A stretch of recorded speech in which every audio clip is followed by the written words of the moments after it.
Hey, Samaya and Grace. I just wanted to put you in here because Samaya, I don't think you've done family orientation yet this summer, right? So my only expectations are that you are paying attention. So if we have a lull, I can throw it to you to ask questions from the student perspective. So like for this first presentation, it will be questions about campus resources. I talk about the library, CSD, the counseling center, tutoring and learning. So I'll just ask if you all have any opinions or thoughts on those and then chime in. All right, I'm going to start letting everybody in. Well, I'm going to put my presentation on and then I'm going to let everybody in. All right, here we go.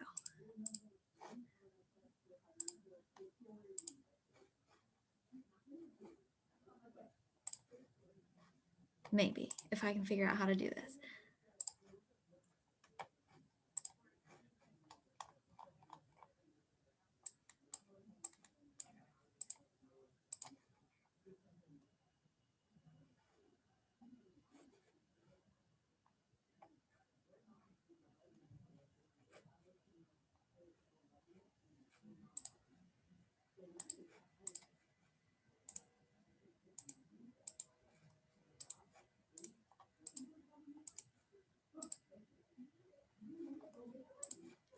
All right, welcome everybody. Thanks for joining us today for our family orientation. We're very excited that you are participating in your students' experience here at Towson University, and we can't wait to get to know you a little bit. My name is Catherine Knaus. I am the Assistant Director of New Student and Family Programs here at TU, and I work primarily with families, and so I am excited to be with you every step of the way, primarily now as your student enters TU, but I hope to see you every year at Family Weekend, and maybe you'll join us as a part of the Towson Family Network, and we'll talk about those things a little later. But for right now, I want to let my colleagues introduce themselves. So if Grace and Samaya want to say hello, they're some of our fantastic students here at TU.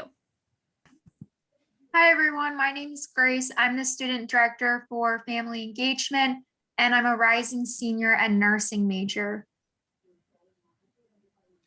Hi, everyone. My name is Samaya. I'm a returning orientation leader, and I graduated from Towson this past May. So go Towson. So those two are certainly our TU experts, but we are going to try to walk you through quite a bit of information today. So a little bit of housekeeping. I am recording this presentation and hope to have it posted to the website. My goal is always 2 days after. Sometimes it takes a little longer for these to upload, but you'll have access to this information. You also always have access to the pre-orientation module, which covers a lot of the same information from these campus partners. And then the other thing that I want you to know is we'll have a lot of guests with us today, and many of them are hosting sessions specifically on their office. So for example, our first presenter today will be the bursars and financial aid offices. They're also hosting a standalone session tomorrow evening, where if you had more specific questions, now they can't look up your student's account while we're on these orientation sessions, but if you had questions for them, they have more time to answer them in their standalone sessions. So I think that covers all of the basic information, and we're going to get started with a presentation called Supporting Your Tiger, which is about navigating the transition between having a high school student and a first-year college student. Grace, are we seeing the presentation? Good. Yeah. Always like to check in and make sure everything's working right. All right, so just a little bit about us here at TU. We have a lot of students here, and that is a fun and exciting thing for us here at Towson. We have about 20,000 undergraduate students, and so we hope that your student can find the folks here on campus that they really enjoy spending time with, they have commonalities with, and that they also can learn from folks who are different from them. So half of our students do enter as transfer students, and we have 6 academic colleges. So your student will eventually be affiliated with one of those 6 colleges, even if they're not right now. Open and undecided majors make up part of the top 3 incoming majors. So your student is not alone if they haven't chosen a major and therefore a college yet. And then TU offers a diverse community where students are exposed to different backgrounds and perspectives. We are very proud of the fact that we create an environment where folks come from all over and are part of our TU community. So thinking about your students' transition and your transition into college, this is a major transition time for everyone. There's going to be a lot of focus on your student, but we're here today to help focus on you just a little bit. That colleges provide students with autonomy and growth, and that might be something that is new for your family. If your student has been living at home, they haven't had really an opportunity to branch out, this might be the first time that they're making some of those decisions on their own. And that can feel scary for them and it can feel scary for you, but we are definitely here to support and we want to help. Families provide critical support and contribute to student success. And we want to make sure that you know that we know how important you are. You will be an important resource for your student throughout their time here at college, even if you're not making the decisions for them anymore. You are an important resource as an advisor, as a cheerleader. You still serve a very important, if different, role in your college students' experience. And everyone's asking for help. So we are here for you. We don't want you to think that you're asking silly questions, that we've heard it all before. We want to help you help your student be as successful as possible. So we're definitely here for you. And there's lots of ways that you can be in contact with folks in the university as you need to.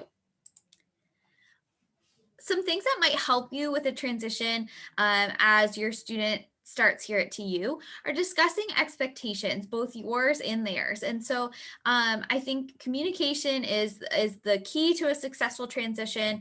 And we do have a document to help you have some of those conversations. It's actually called Conversations for the Car Ride Home. And it was intended for our in-person sessions when a lot of times families and their student drive up to Towson together and then drive home, and on the ride home have an opportunity to have kind of a captive audience and have conversations about what college might be like. That can be found on our website, and I'm going to walk us through all of the nice resources on our website a little bit later, but that Conversations for the Car Ride Home document is a great resource for you to start having conversations about what you expect from your student. Do you expect that they maintain a certain grade level? Or do you expect that they share their grades with you? What is your family's philosophy on drinking and alcohol? So there are a lot of important questions that your student and you can benefit from talking about early on before you experience any conflict. Encouraging your student to get help when they need it. I can't emphasize this enough. We want to help your student, and we are always excited to hear from students who are reaching out for assistance. It's not unusual for students to need assistance from TU in lots of ways, shapes, and forms. It does not mean that they're not doing college right. It does not mean they are not independent. I think it's a great sign when they recognize that they need some help and they can get the help that they need on campus, sometimes with your nudging and assistance. It's okay to make mistakes. There are very few mistakes that your student is going to make that are unrecoverable. Failing an exam is not the end of their college experience. And so while we want to avoid some of those mistakes by encouraging your student to get help when they need it, when they do make mistakes, it is largely not the end of the world. And we are happy to help them learn through it. I think that's the important takeaway here, is that a lot of learning comes through making mistakes. And so we hope that you will allow your student to try some things and maybe fail, and that's okay. And we will help them here at TU recover from that. And then succeeding in college comes from self-motivation and resiliency.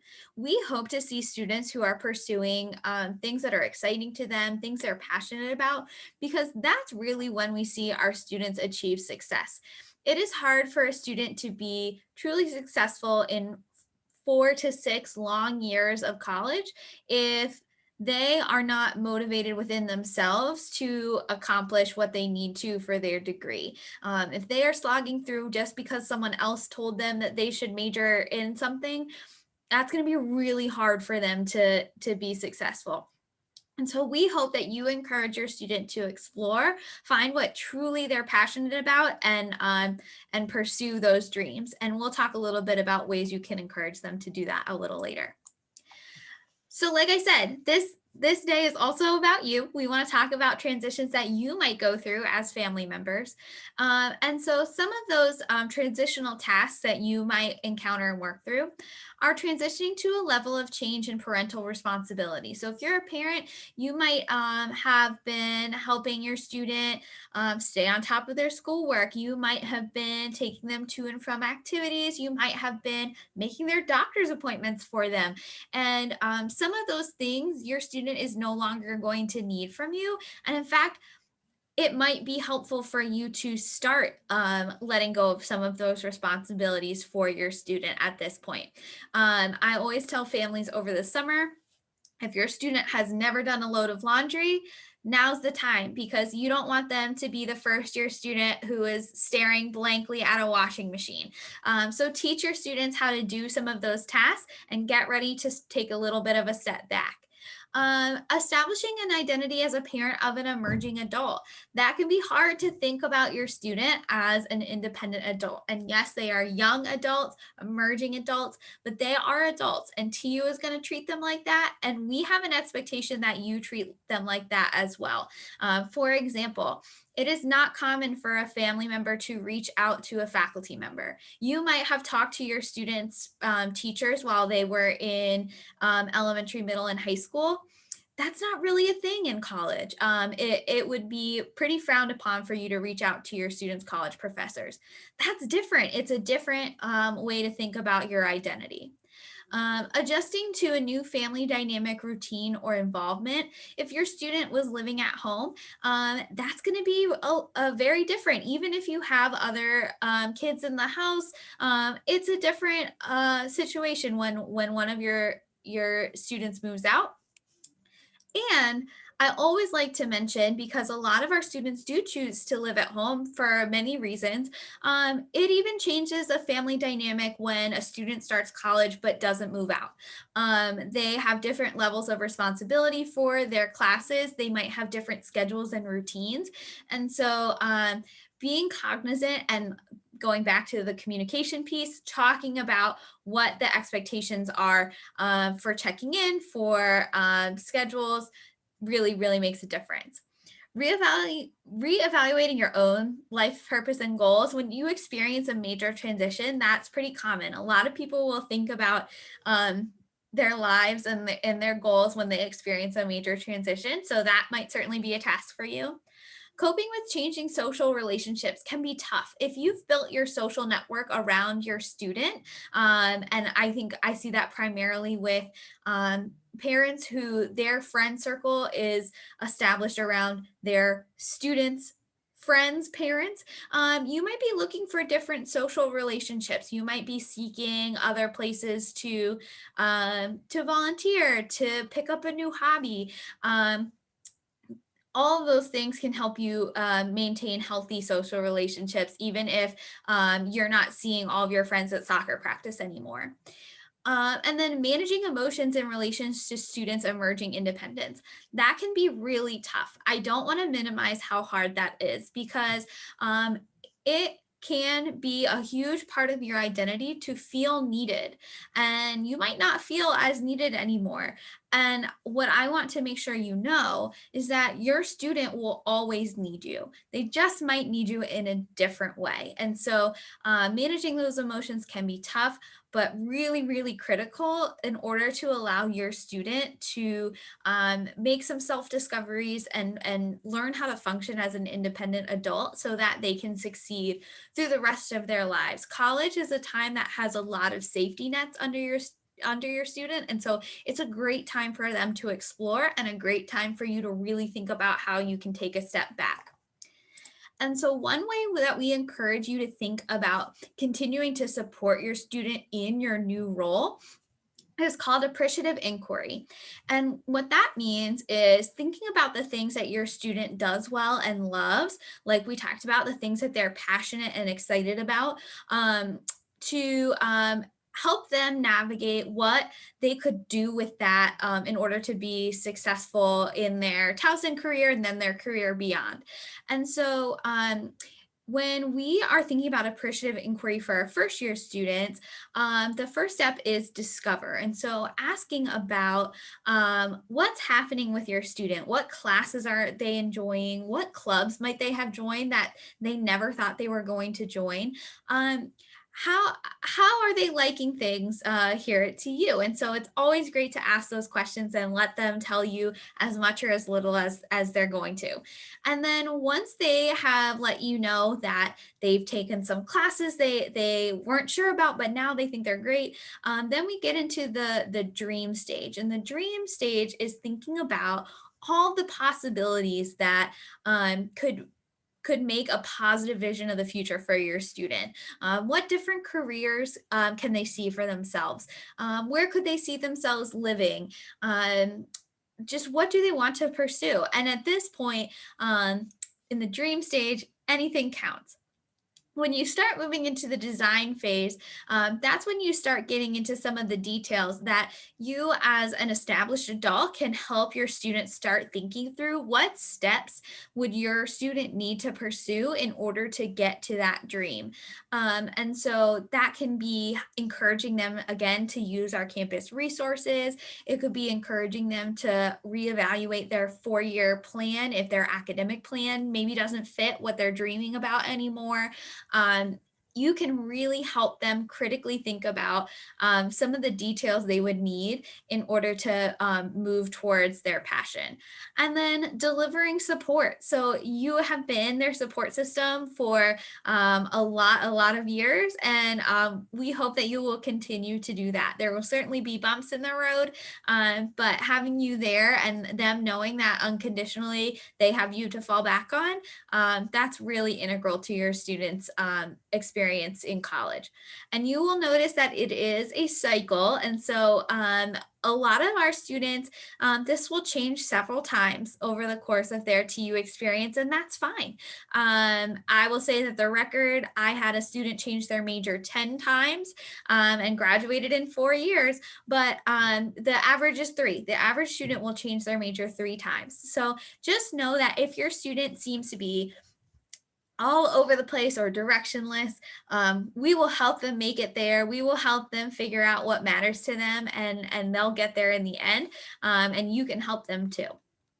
So the next section of this presentation is to talk a little bit about our campus resources. And so I want to make sure that you know a couple big ones, notable ones, but of course we've got a lot more than this. Just want to make sure that you have an idea of what's going on here at TU. So the first is our library. It does have study space. We have librarians, subject librarians, and research assistant librarians. So if your student is working on a project and they would like some assistance, our librarians are an underutilized, wonderful resource. Of course, access to books and articles, and then the all-important Starbucks coffee. Our counseling center has individual counseling, group counseling. It does have a meditation room that's very popular for all of our students to use, as well as peer education. Our counseling center really wants our students to be healthy and well throughout their experience. And so I think what's important to know is that your student will have access to counseling the same day. If they ever experience a crisis where they needed to call the counseling center, they'll be seen that same day. There is always someone, there's always a line to call. They can call 24 hours a day and receive support. And that counseling doesn't necessarily have to only be used in times of crisis. I hope that your student can take advantage of some of these resources, even if they're feeling pretty good about themselves, about their experience. The counseling center is there to help beyond just what we think of as a mental health crisis. So they're an excellent resource for your student. Next is the Center for Student Diversity. And so they host a lot of our multicultural student organizations. They also host key diversity speakers and cultural competency workshops for the whole institution.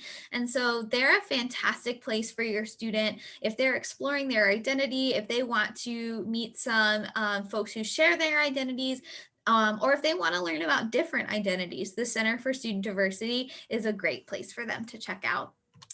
And then we have the Tutoring and Learning Center, or TLC.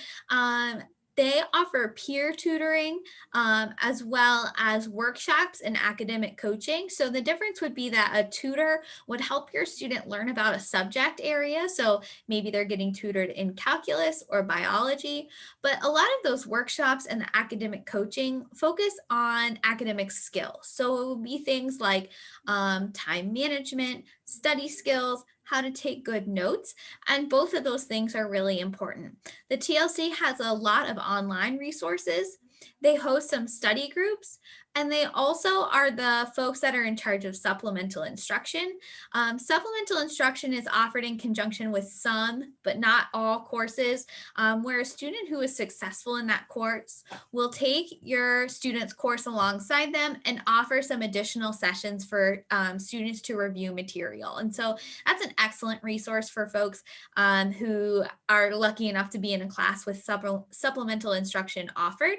But those are just a couple of our resources. And so I want to open it up to Grace and Samaya to see if they have any recommendations for what was helpful for them at Towson, either these things or things that aren't on this list. I've personally used the tutoring center. I've used the Spanish tutoring center. I took Spanish classes, and the way the student explains it, it kind of makes the class run a lot smoother because they're with you along the way. You get more direct attention. Also, if you feel that you aren't ready to come to the professor yet, you can always meet with another student. So it just makes it easier to say what you don't know. I've used the supplemental instructors a lot, especially for like a lot of like my major classes, like a lot of science classes. And I found that that's really helpful because they've taken the class and done well in it. So they know exactly kind of like what's important to like know. And then they're able to give you different ways of how to like remember things and like what worked for them. So I've always found that those are helpful. And like Samaya said, sometimes it's a little bit easier right at first going to another student rather than going straight to the professor.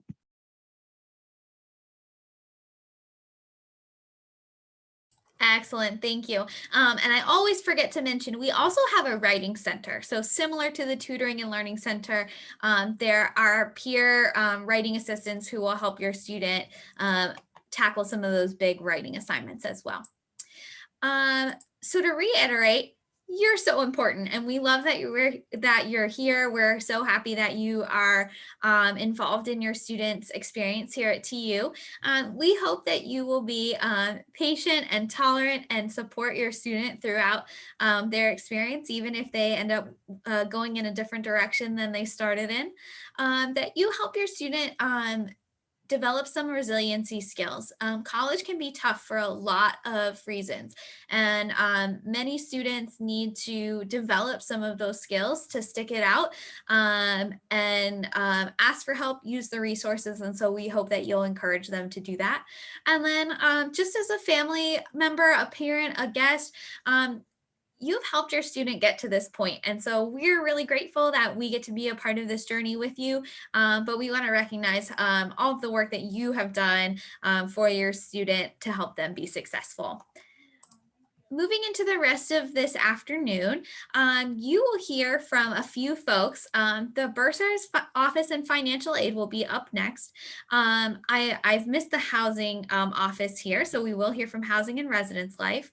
You'll hear from Academic Advising, the Health Center, and the Towson University Police Department. And so throughout those presentations, if you have questions, feel free. You should be able to message me by using the chat function at the bottom of your Zoom window. There's a little speech bubble, and you can send me any questions that you might have.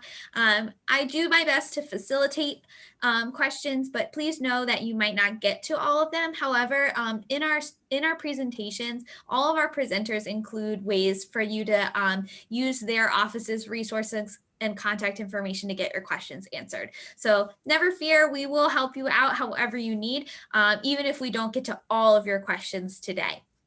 My other sidebar is that I've seen many of these presentations several times. And so if I know your question will be answered, I might not ask it right away as well. So with that, I am going to turn it over to Mr. Tom Ruby and get his presentation up and going for the bursar's office.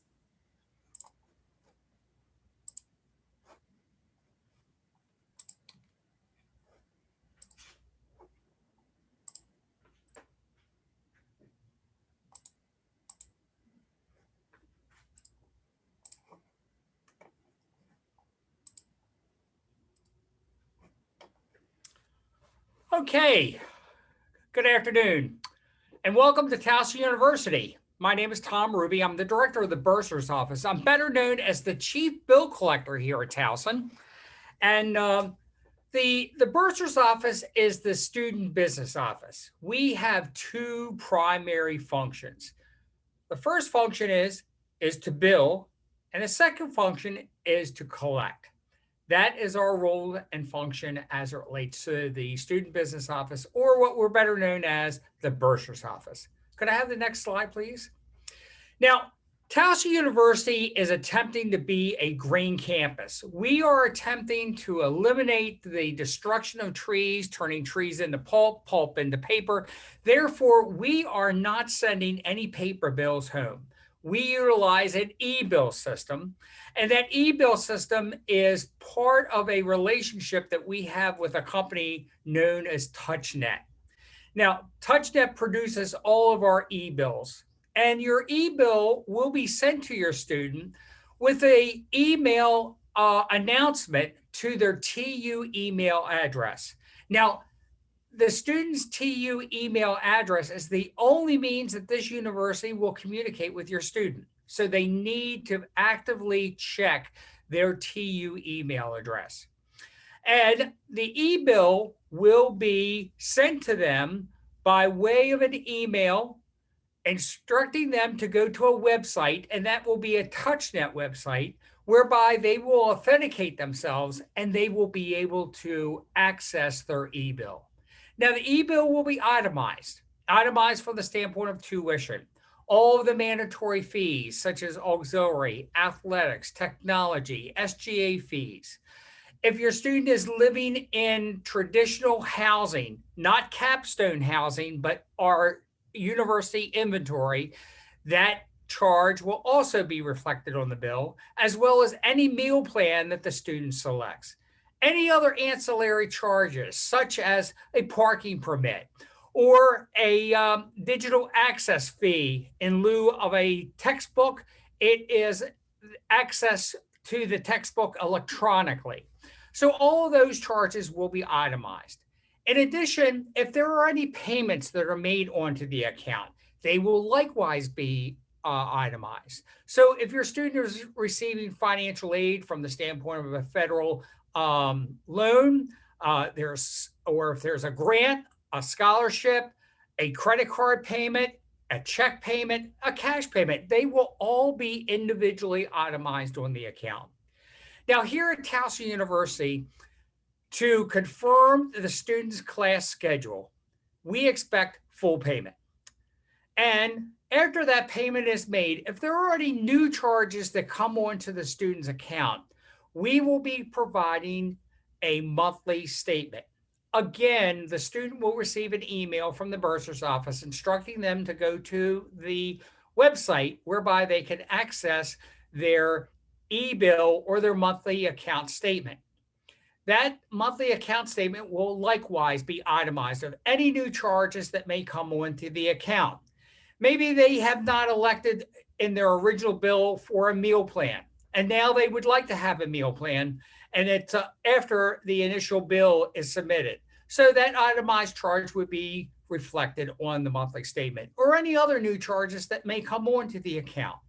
Again, we expect the monthly statement to be paid on time based upon the due date that is reflected on both the semester bill as well as the monthly statement. Can I have the next slide, please? Now, your students' fall bill will be due on September 8th. Now, our continuing students, their bill is due on August 3rd. But we always give our freshmen and our transfer students some extra time because we recognize that there may be some things to work out from the standpoint of payment. So their due date will be September 8th. Next slide. So let's talk about methods of payment. We do accept cash here at Towson University. I like cash, to tell you the truth. However, we would ask you not to send any cash through the mail.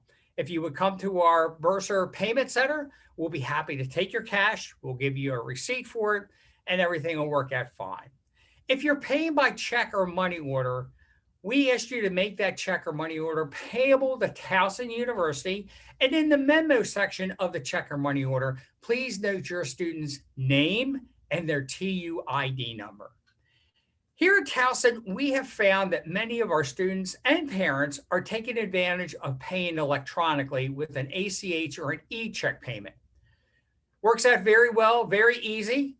You would come to our payment portal, which is also operated by TouchNet, and you would provide the bank routing number, the check or the savings account number, and the dollar amount that you want to pay. It would be an automatic ACH or e-check payment directly to your student's account. There is no fee associated with an ACH e-check payment. Wire transfers. We do accept wire transfers, and let me explain to you what that may be. Maybe you're dealing with a lending institution, a bank, a credit union, and they wish to make the payment in your behalf by wire to the university. We do accept wire transfers. However, there is some information that you need to provide the lending institution, the bank, or the credit union so that that wire transfer is successful. That information is on the Bursar's website. Very easy to find. And then you would provide that information to the bank, lending institution, or the credit card or the credit union so that they can go ahead and facilitate that payment so that that payment is posted directly onto your student's account. Third-party payments. We do accept third-party payments. Let me give you some examples of a third-party payment. Maybe your employer pays some or all of your students' cost of education. That's a third-party payment. Maybe your student will be receiving VA benefits. That's a third-party payment. Maybe you're a member of Maryland Prepaid College Trust or another state's prepaid college trust. That's a third-party payment. Now, if you are dealing with a prepaid college trust, we ask you to do this. You need to go to their website, access the form to authorize the payment, and you're going to marry that up with a copy of the ebill, and you're going to identify to have the payment made directly to Towson University. That's the most expeditious way to get the payment from Maryland Prepaid or another state's prepaid college trust. And they will notify us about the payment, and we will make sure that that all gets posted. Now, as it relates to third-party payments, we ask you and or your student, if they are receiving a third-party payment, to contact the bursar's office so that we know that there is a third-party payment coming. We will note that on your student's account. And in some cases, we may have to help you from the standpoint of submitting an invoice for that third-party payment in your student's behalf.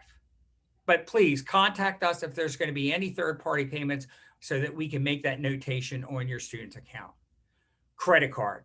Now, here at Towson University, the bursar's office does not accept any credit card payments for semester bills. We just don't take credit card.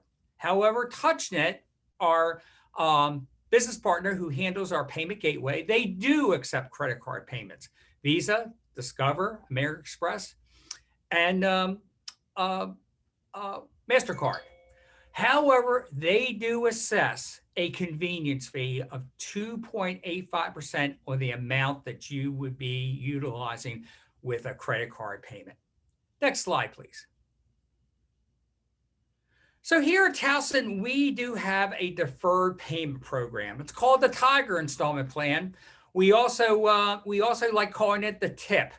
And you can actually schedule as many as 4 monthly payments in lieu of 1 balloon payment for the semester bill.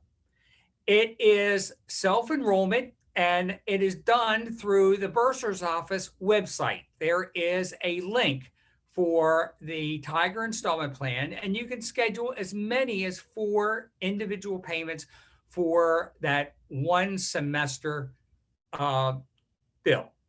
Now, there is a small enrollment fee to join the Tiger installment plan. And again, all you need to do is come to the Bursar's website. You will find our link for the Tiger installment plan, and you would be setting it up from the standpoint of identifying a monthly payment that would be an automatic draw either from a checking account or from a credit card. And that usually takes place the 10th of every month, whereby the monthly payment is due. So I actually used this for my daughter when she was in undergraduate school. It worked out very well for me to go ahead and manage her bill and manage those payments over the course of as many as 4 payments. So it might be something that you may want to take advantage of. Next slide, please. So we have to abide by the FERPA regulation. FERPA stands for Family Educational Rights and Privacy Act. What that means is we, the Bursar's Office and the Office of Financial Aid, are limited as to who we can talk with as it relates to the student's financial account or financial aid account. We just can't talk to anybody except the student. Now, the student does have the opportunity to complete the release of information form utilizing the online services account, and they can identify as many individuals that they want to provide authorization to. We are able to then, with that authorization, to verify the individual that we may be speaking with over the telephone, or who may be coming to the bursar's office and speaking to us in person, or to the Office of Financial Aid. But without the release of information form, we are unable to provide any information, and I mean any information, as it relates to the student's financial account or their financial aid account. So it would be very important for you, a parent, to go ahead and work with your student to have them go ahead and set you up as an authorized user, completing the information form on the TU online services account so that we can speak with you without any difficulty through our verification. All right, next plan, please. Next slide, please. At this time, I'm going to turn the program over to one of my colleagues from the Office of Financial Aid, and they're going to talk a little bit about the financial aid here at Towson University, but I'll be back shortly. All right, thanks, Tom. Hi, everyone. My name is Sarah Selby, and I'm a financial aid advisor in the financial aid office. I am going to talk to you this afternoon about the financial aid process and making sure you get that finalized. So, as the slide asks, have you completed your FAFSA yet? It's certainly not too late. You can go on studentaid.gov and complete the 2021 or 2022 FAFSA. That's a 2021-2022 FAFSA. And we can determine your eligibility for the Pell Grant, federal student loans, federal parent loans, things of that nature. So if you haven't done it already, please go ahead and get that done. Verification. It's another process that happens sometimes when you complete the FAFSA, your application is selected for verification. If that happens, we'll put on your Towson Online Services to-do list requests for a verification worksheet and tax documents or the IRS data retrieval that you can complete through the FAFSA if you haven't already. So when we request documents, not everything can go on your to-do list. So sometimes we'll actually email you about the documents that we need. So definitely check your TU email. If you have another primary account that you check more often, you can always forward your TU email to that primary account so that you make sure you don't miss anything from us. Our financial aid office web address is on the slide, the towson.edu/finaid. That's where you can go and get our forms, including the verification worksheet. But certainly you want to check your Towson online to-do list if we're requesting any documents, and check your TU email to make sure we don't need anything from you. Just remember that your aid can't be finalized and dispersed until that verification process is complete. So if we've awarded you a financial aid package and you were selected for verification, if the information you put on the FAFSA wasn't accurate and it changes as a result of the verification, your aid could change. So it's important to get those documents into us so we can get that finalized as soon as possible. Next. So applying for student loans. Well, you apply for student loans by, one, completing the FAFSA that we talked about. Because you've been admitted, and if you have a FAFSA on file, we'll automatically offer you a financial aid package that includes the student loans.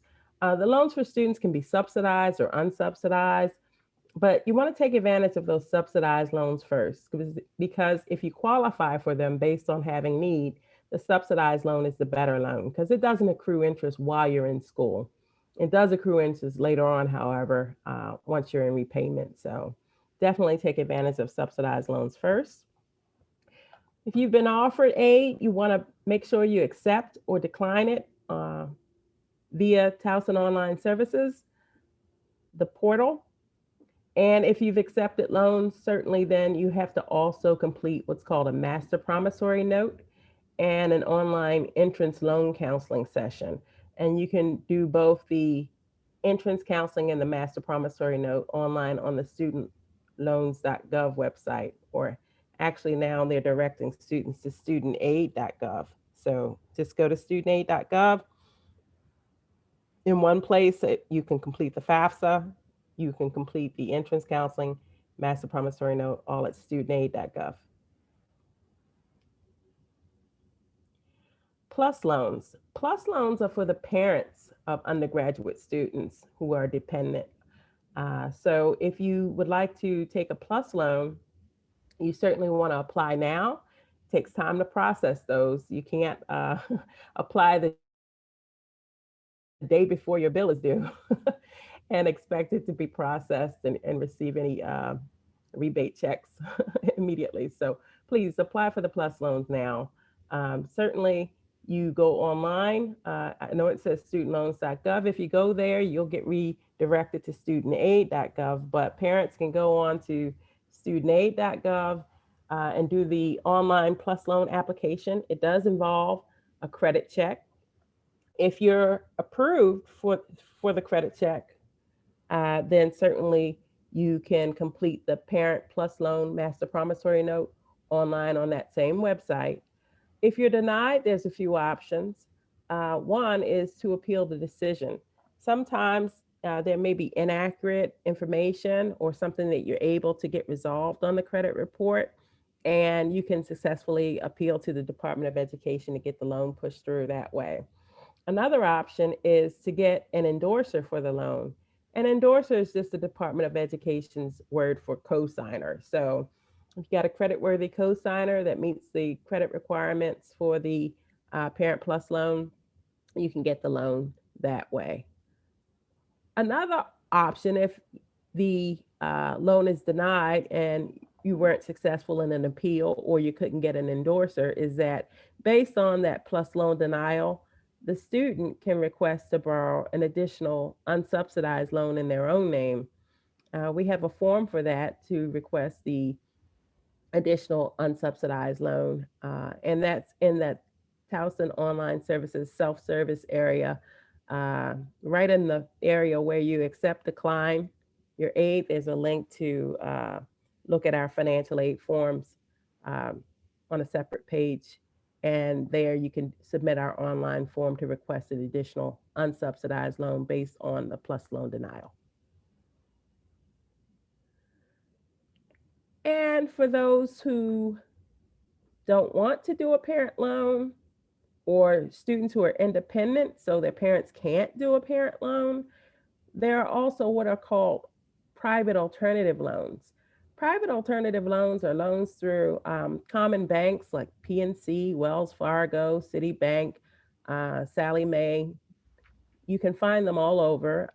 Certainly, if you want to get a private loan, apply now. It takes us time to process those as well. With the private loans, there is a credit check also. So you can apply with the lender of your choice. The terms of the loan and the interest rates are going to vary by the lender and by your credit. So certainly, if you're interested in private loans, apply now. If you have any questions about loans at all, including the student subsidized loans or unsubsidized loans, the Parent Plus loans, or private alternative loans, there's a place you can go right on the financial aid office webpage. I'll give you the link. It's towson.edu/loans, plural.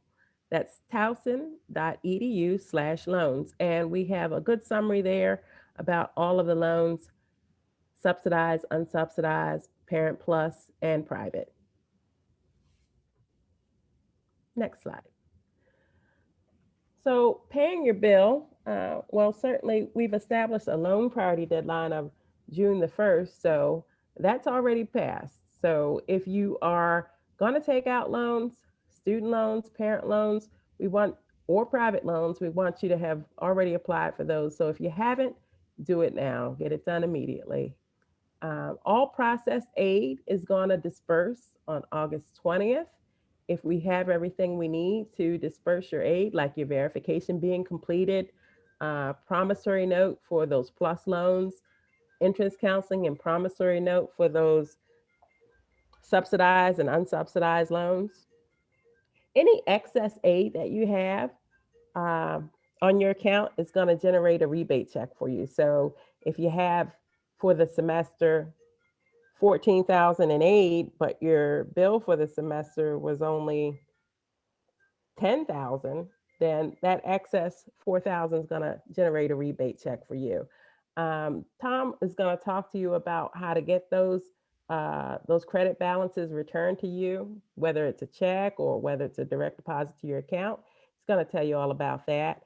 But if you haven't done what you need to do in order to get your financial aid to show as pending and authorized by your bill due date, then you may want to make alternate arrangements to pay your bill out of pocket or sign up for the payment plan that Tom's going to he's talked to you about in order to avoid late fees on your account. Okay, I said I was going to be coming back, and here I am. So as Sarah had already outlined, that if there is surplus funds after the financial aid has been posted to your student account, there is a financial aid rebate that is going to be generated. And please remember that your student's account, it is their account. It is not your account.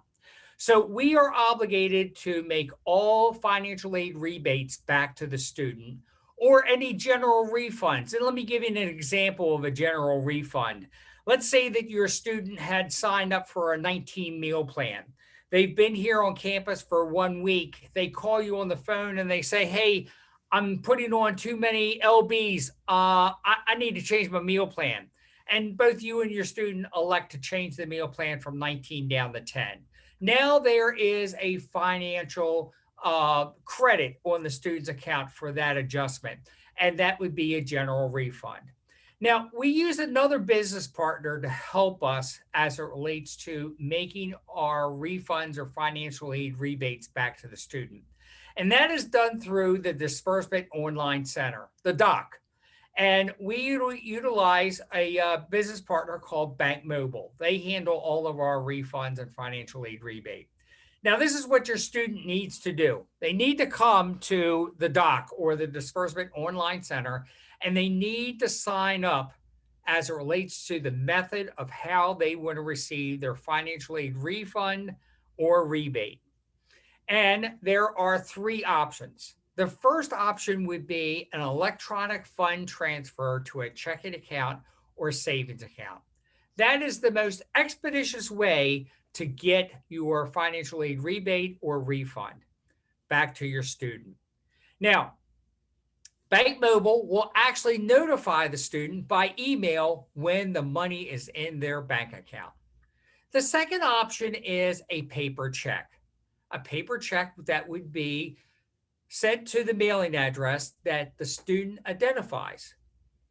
And of course, you probably have heard there have been some issues as it relates to the United States Postal Service.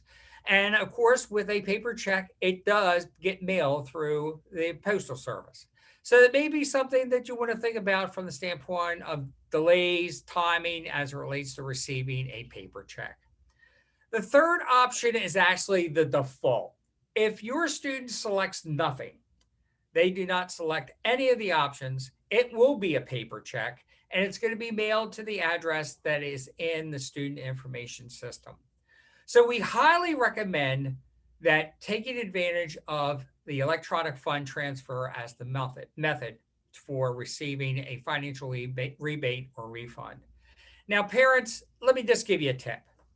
Some of these refunds, some of these financial aid rebates are some significant amounts of money. Now, I would strongly suggest that you may want to open a joint checking account or savings account with your student. That way you can help them manage these funds, because sometimes it's a lot of money.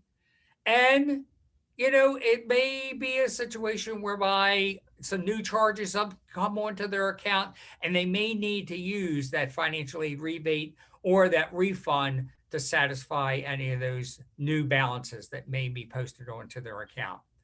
There are a brick and mortar bank here on our campus in our student union, which is PNC Bank.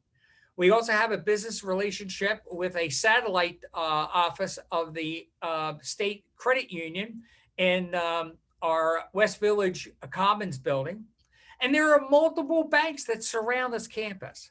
So it may be very good for you to think about maybe setting up a joint checking account or savings account with your student to help them manage their funds. Next slide, please.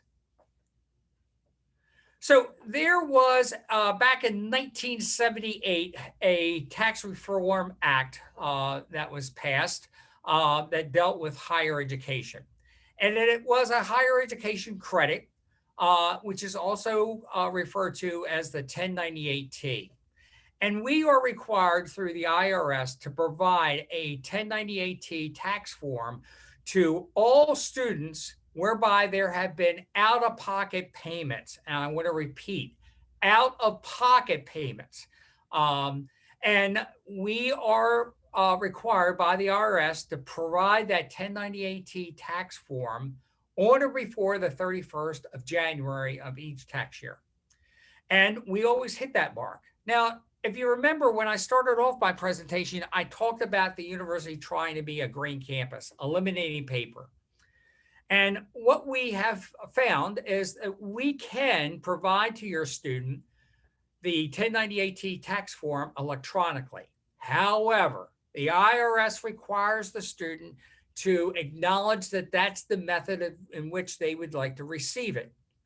Now, when my daughter was an undergrad student, I took advantage of that 1098T tax credit form because she was my financial dependent. And I was looking for that form so that I could file my taxes. I like file my taxes as quickly as possible.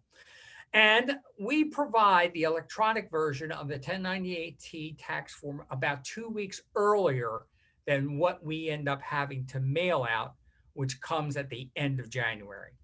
Now, the student will actually, those students who acknowledge that they want to receive the 1098T tax form will receive an email from the bursar's office telling them that their 1098T tax form is available and they can go online and pick it up. And in most cases, you being the parent and they being your financial dependent, you want that tax form so that you can utilize that on your tax submission. So we asked you to have your student come to the bursar's office website and select that they want to receive the 1098T tax form, and we'll set that up for them. And, they will get that email and they'll be able to access that tax form a little bit earlier than having the form mailed to their home address. Next slide, please. Now, here's some action items that I just want to go over with you. as Sarah's already outlined, you need to, or your student needs to complete all of their financial aid to-do items. They need to be going to their financial aid to-do list and make sure that everything has been completed. You and or the student, you need to be completing all the necessary forms to submit an application for all loans, whatever they may be, federal, alternative, private, whatever you are looking for a loan, you should be doing that as soon as possible. Again, your student's fall bill due date is going to be September 8th. And we are giving them some extra time for as a first year student. As I mentioned earlier, our continuing students, their bills are actually due 1st of August. So, please remember that due date, and that due date will be reflected on the e-bill. Now, paying the semester bill and monthly statement on time. We had a situation whereby, individuals don't recognize that, that's the means of confirming your class schedule. And that's how we do business. For our continuing students, if they do not pay on time, then they are notified that they may lose their class schedule because we are looking for full payment by the due date. Now, have your student complete the release of information so that if you call on the telephone or if you come in person and you want to talk to the bursar's office or the Office of Financial Aid about their financial accounts, without that release information, we will not be able to talk to you. But with it, we can share all the information that we have as it relates to the student's financial aid account or financial account. Now, when my daughter was a freshman student here at Towson, she got the email from the bursar's office directing her to TouchNet to pick up her e-bill. She went ahead and got her e-bill. Did she give it to me? Absolutely not. She ended up having her bill due, and one of my bursar associates said, "Tom, your daughter Shelby, her bill has not been paid, and in 3 days it's going to be due." Well, I was embarrassed. Here I am, the director of the bursar's office, and my daughter's bill has not been paid. Well, of course, I paid the bill as soon as possible, and I said to myself, I am not going to let this happen to myself ever again or anybody else. So we have set up a program whereby your student, can authorize you as their parent or whoever to receive the e-bill also. You would get the email from the bursar's office directing you to the TouchNet e-bill site. You can authenticate yourself and you can pick up the bill. You would have full access to also review the account of your student. But your student would have to designate you as an authorized user. Again, your student can do that by coming to the bursar's website. There's a link for them to do that. And I highly suggest that you may want to take advantage of that. Also, have your student set up how they would like to receive a financial aid rebate or refund through the Disbursement Online Center, so that Bank Mobile will be able to disperse those funds in a very timely fashion. And as I mentioned earlier, EFT, electronic fund transfer to a checking account or savings account, is the most expeditious way to get those funds. And you may want to think about a joint checking or savings account with your students so that you can help them manage those funds. And then also, please have your student go ahead and sign up for the 1098T tax credit form online so that they will get it early. They will be able to print it for you, and you'll have it available when you're getting ready to submit your tax return. And again, I just want to emphasize that the 1098T tax credit is related to out-of-pocket payments. Out-of-pocket payments only. Next slide, please. So the Office of Financial Aid and the bursar's office are both located in the Enrollment Services Center. We are the only building here on this campus in a building that looks like a World War II bunker. You can't miss us. We're located up on the 3rd floor. Easy to find us. Next slide. Here is the methods to contact us. Now, if you have questions, we both have outstanding websites. We ask you to go to our website first, and you may be able to find the answer to your question under frequently asked questions that is part of our website.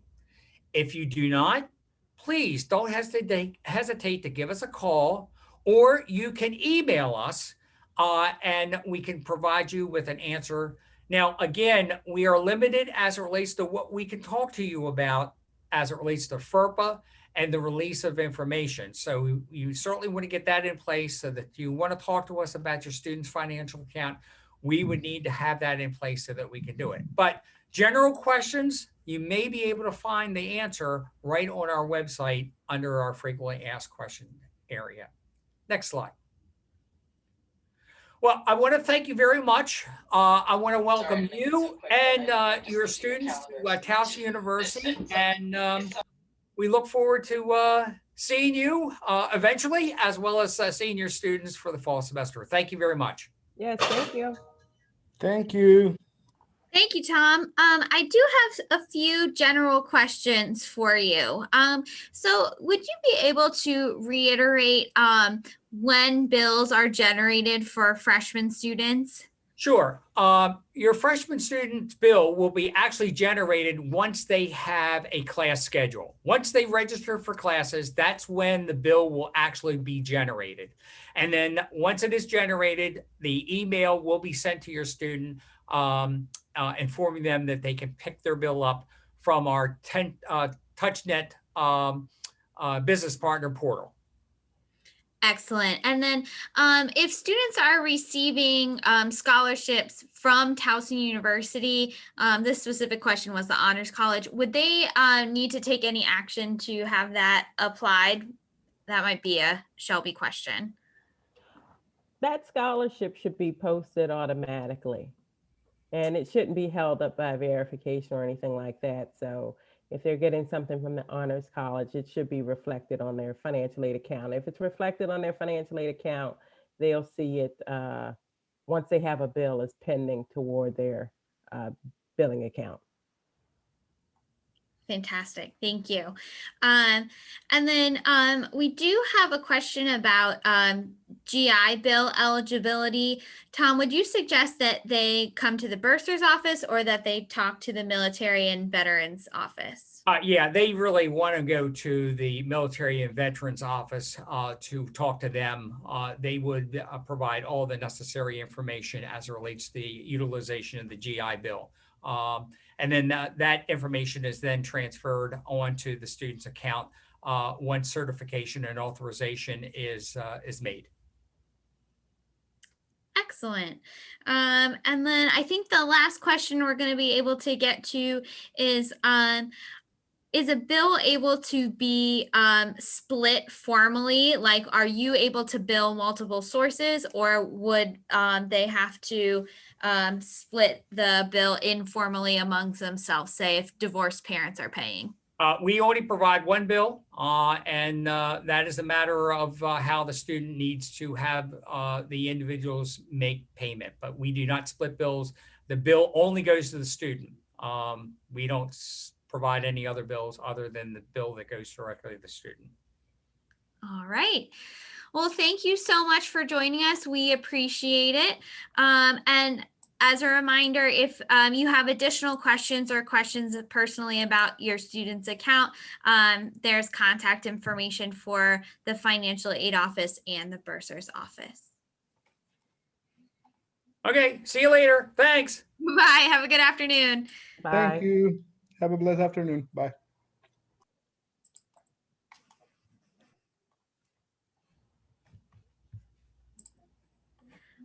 All right. So we are going to hand this presentation over to Corporal Sean Gilligan to talk to you about safety here on Towson's campus.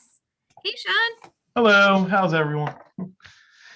Are you able to share the slides with everyone? I can. Thank you.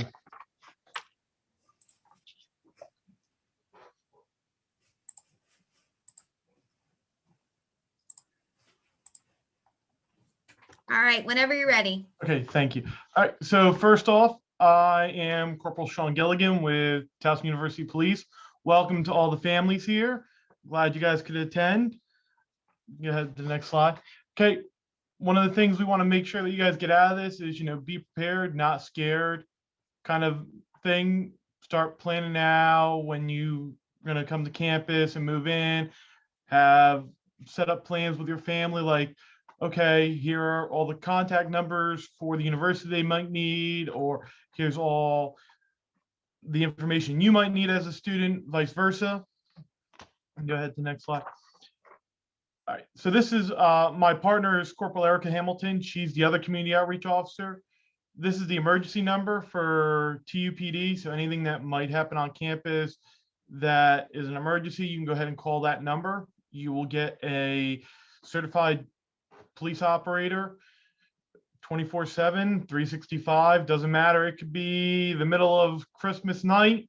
Somebody's going to answer that phone and be able to help you and get help to you wherever you may be on campus.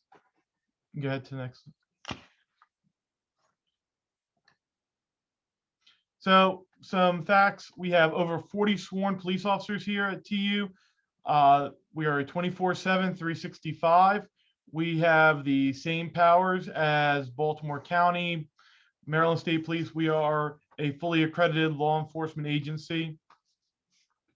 We are proud that we consistently win the Governor's Award for Crime Prevention here at TU.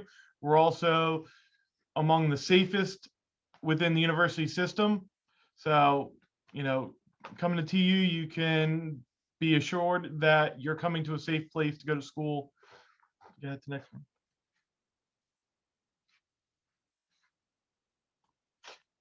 You can head to the next slide.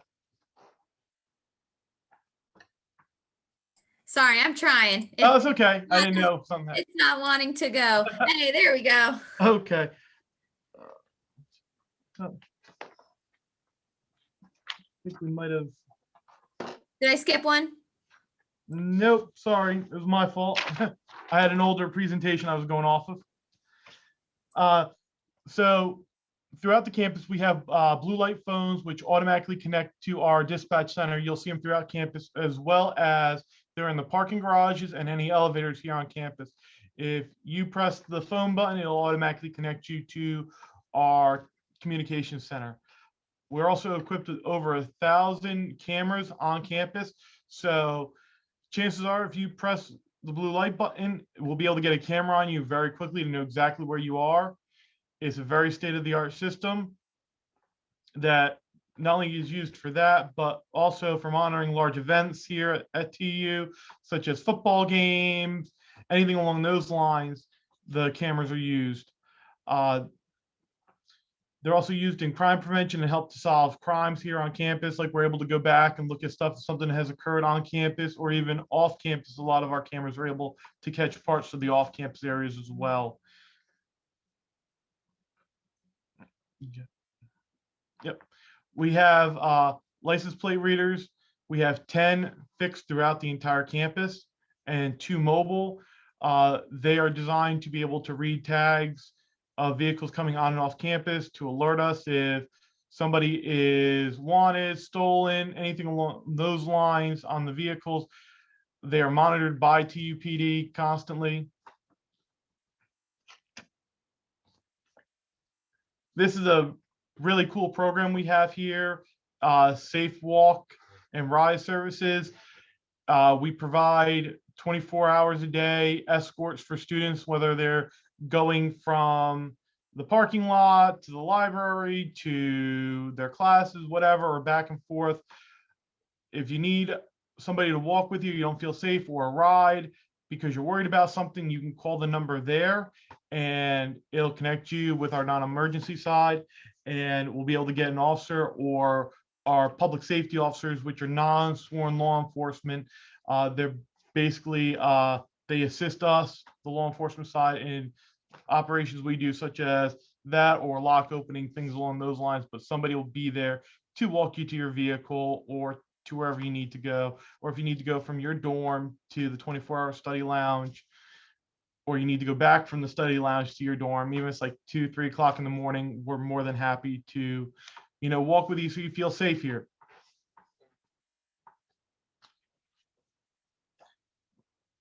We offer online registration for your property here. You can go online and it's under the public safety tab. You'll be able to find it in there. We offer it to be able for you to put all your stuff in there so that if you need to pull up a serial number of things along those lines later on down the road, like your items gotten stolen or something like that, we can pull it from there and enter into the NCIC system, because it is a tool we're able to use that allows us a greater success of recovering your items if they have those ID numbers on it. And the next slide will go ahead and touch upon that we offer an engraving service here, free of charge. We have engravers in my office and my partner's office for you to use. As I tell people, you may want to do it because I'm no Picasso or real great handwriting specialist. We also tell you to use like your driver's license number, something like that, something that's identifiable to you on there. But like I said, you're more than welcome to have us come in and do it, or you are welcome to do it yourself with the tools. You can go ahead to the next one. Yep.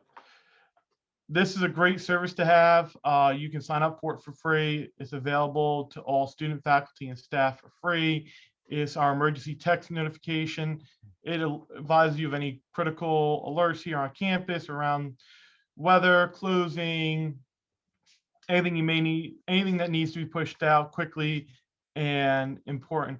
I can tell you one thing, there's nothing better than getting the alert that, hey, the university is closed because of snow, and being able to roll over and go back to sleep for another 3 hours or so. So it's a really nice feature. We do offer a self-defense course. It's RAD is the program name. The information right there. If you are interested in it, you can contact us at that number to find out when the course is being offered and when you can go ahead and register for it. Safer Mobility is an app you can download onto any devices. iPhones or Android, it doesn't really matter. You're able to download it. This allows you to go ahead and keep your finger on your phone, and the moment your finger comes off your phone, it'll alert our dispatch center with an exact location of where you are on campus so that we can get help to you. So all you have to do is download it. It's free. Hold your finger on it when you're walking around campus or whatever. And let's say you slip and fall and you're hurt. You can go ahead, just remove your finger from the phone. It'll alert us where you're at. We'll be able to come out and provide you help. You go ahead to the. All right. I'd like to thank everyone for being here. Are there any questions? I know I kind of went through because I know there's usually a lot of questions around some of the stuff. So.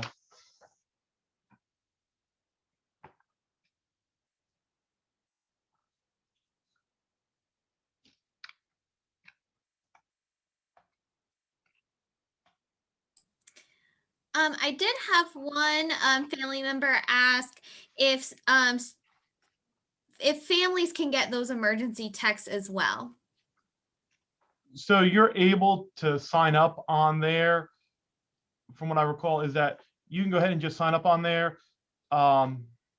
Just as long as it's, I believe, linked to your child's TU account. I think they can put multiple numbers on there if I remember correctly, but I'm not 100% sure off the top of my head. I think you're correct as well, that students can use their PeopleSoft account to add more than one phone number. So a family phone number could be one of them. Yeah. Like I said, it's a great resource to have. Please make sure you keep your contact information up to date as well, is one thing I like to tell people, is because if, let's say, you drop your wallet here at TU, they'll contact us most of the time that, hey, we found somebody's wallet, and we'll try and get it back to you. And a lot of times there's numbers in there that are no longer in service, or the addresses are out of date, or things along those lines. And then we have to send an email, and it could be a couple days before you're able to get your wallet or items back. Whereas if you make sure you keep your stuff up to date, we're able to get in contact with you quicker and get you your property back that very same day.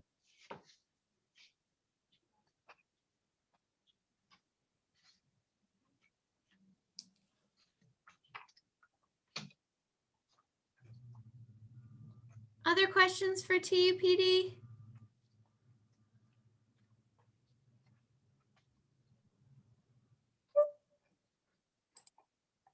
All right. Well, thank you, Corporal Gilligan. I appreciate your time. And make sure all of your students save that 410-704-4444 number. It's super important. Have a great one and welcome to you. Thank you. All right.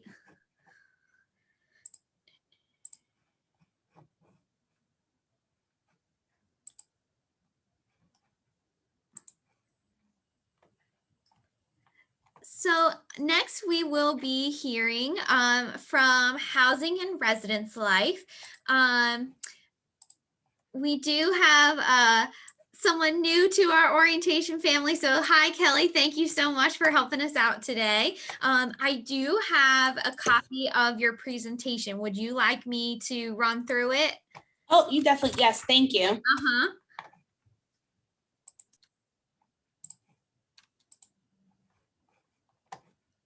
All right. So we'll give you some good general information and we'll be sure to help you understand where you can look for more information about housing and residence life as you go through this process. So Kelly, it's all you. And if you need anything, I will be right here. All right, thank you.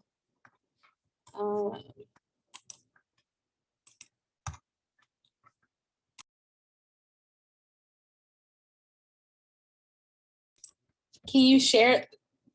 I can't move the screen. Sorry.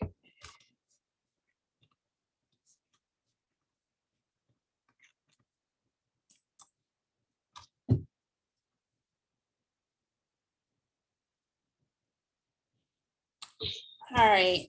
Hi, everyone. My name is Kelly Todd. I'm the admin assistant here in Housing and Residence Life. My supervisor, Katie Corwell, normally that would take care of the new family orientation, is out sick today.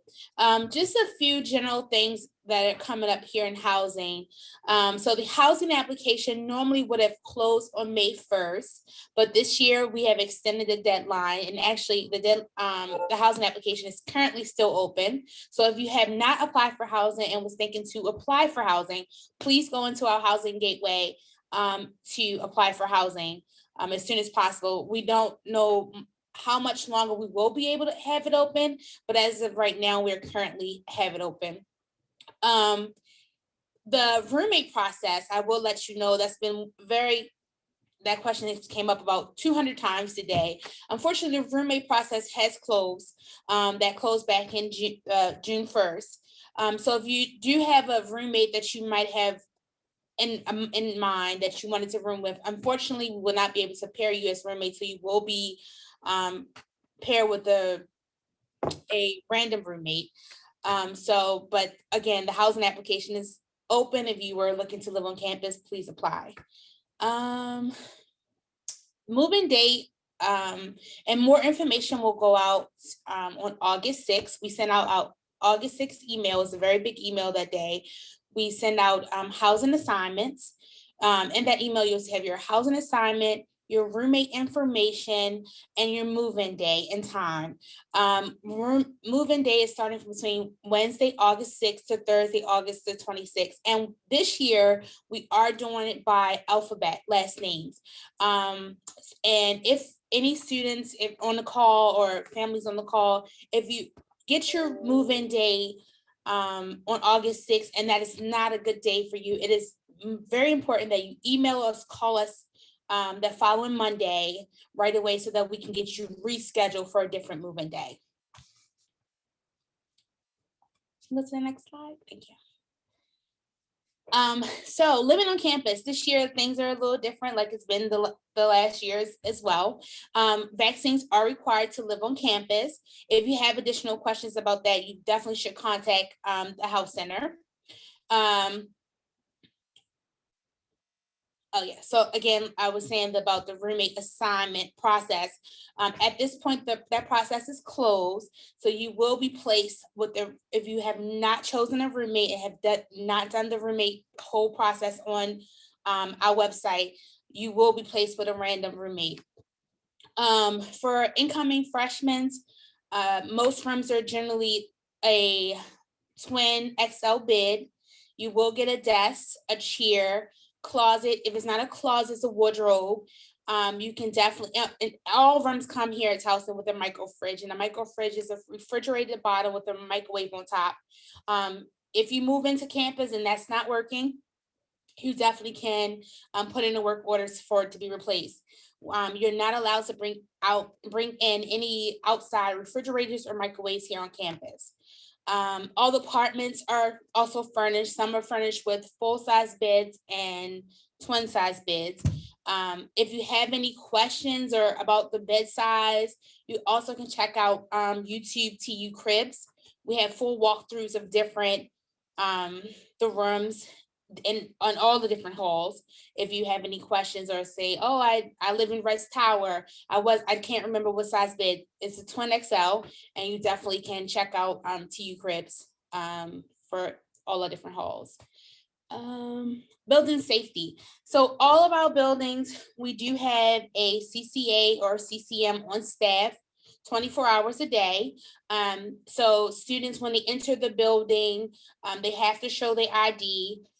This year, last year we started with, they had to sign in because it was very important because we didn't have outside people, they weren't allowed visitors. So I'm not sure about this year, but I'm pretty sure it's going to be the same. When a student or someone is entering the building, they have to walk up to the CC desk or CCM, show their Towson ID. It has to show the sticker that they live in that building, sign in. And if they don't live in that building, let's say the updated visitors policy will go out most likely around August 6th as well. So they would have to sign in, and I believe there's only a certain amount of visitors in the building at a certain amount of time for because due to COVID. Any questions so far?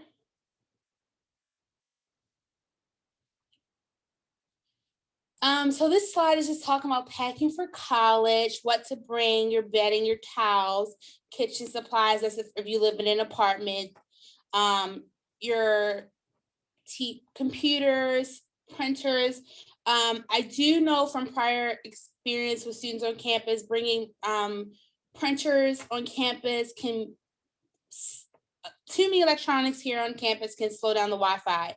We do have printing stations all over campus. There should be one in every building, and there's many of them over in the Union. So, I mean, we can't tell you not to bring a printer, but I can warn you, having that extra computer and laptops, print, and also most TVs work off of internet, can slow down the internet. So if your student can leave the printer home, I would suggest they leave the printer home, but if not, they can bring it.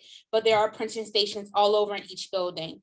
What not to bring to campus is very obvious: no weapons, no candles, no incense, no hot plates, anything that wouldn't probably permit in your room at home. We don't want to hear at Towson as well. So definitely no hot plates, no pressure cookers, no air fryers in the dorm rooms. I had a student call and ask, could I bring my air fryer? Unfortunately, no, you can't bring your air fryers in the dorm room. So yeah, you can have pets, especially emotional support animals. There's a process on our website for students to apply for emotional support animals. Fish tanks, you do not, for fish, as long as the tank is not over 10 gallons, you do not have to apply for that. But any other support animal, you must apply for emotional support animal. So on campus, upcoming year, we will have a designated area for isolation quarantine. That room will be a single room for students. I'm 100% sure that it still will be testing, random testing for COVID on campus. So if a student does come test positive, they will get an email from the health center and also from the isolation and quarantine staff member here in housing, breaking down the full breakdown of how they will move from their current dorm room into the isolation quarantine room. It will be coordinated that all students, the student will be fed the entire time that they're there. They're arranged with the dining hall. The staff will bring their food to the room. Now, for this past year, I do know that a lot of parents called in concerns because if they didn't want what was served from the dining hall, could they send outside food? I believe this year that will be allowed. I do know the student won't be able to come down, but there will be somebody at the CC desk that can drop the student food off at the front, at the door, whatever dorm room they will be in. And if any other questions about isolation or questions about testing, you definitely want to reach out to the health center. So again, this is the breakdown. Room assignments will go out on August 6th. It will be sent to the student's TU email address. In that email, you will have your room assignment, building assignment, move-in date and time, and the roommate information. And yep, everything else is basically explanatory. Move-in dates, TU for you, and classes start on August 30th. Is there any questions?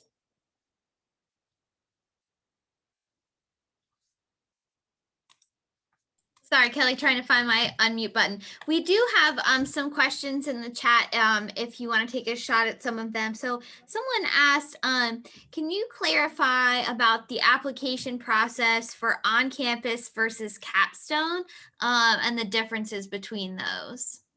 Yeah, sure.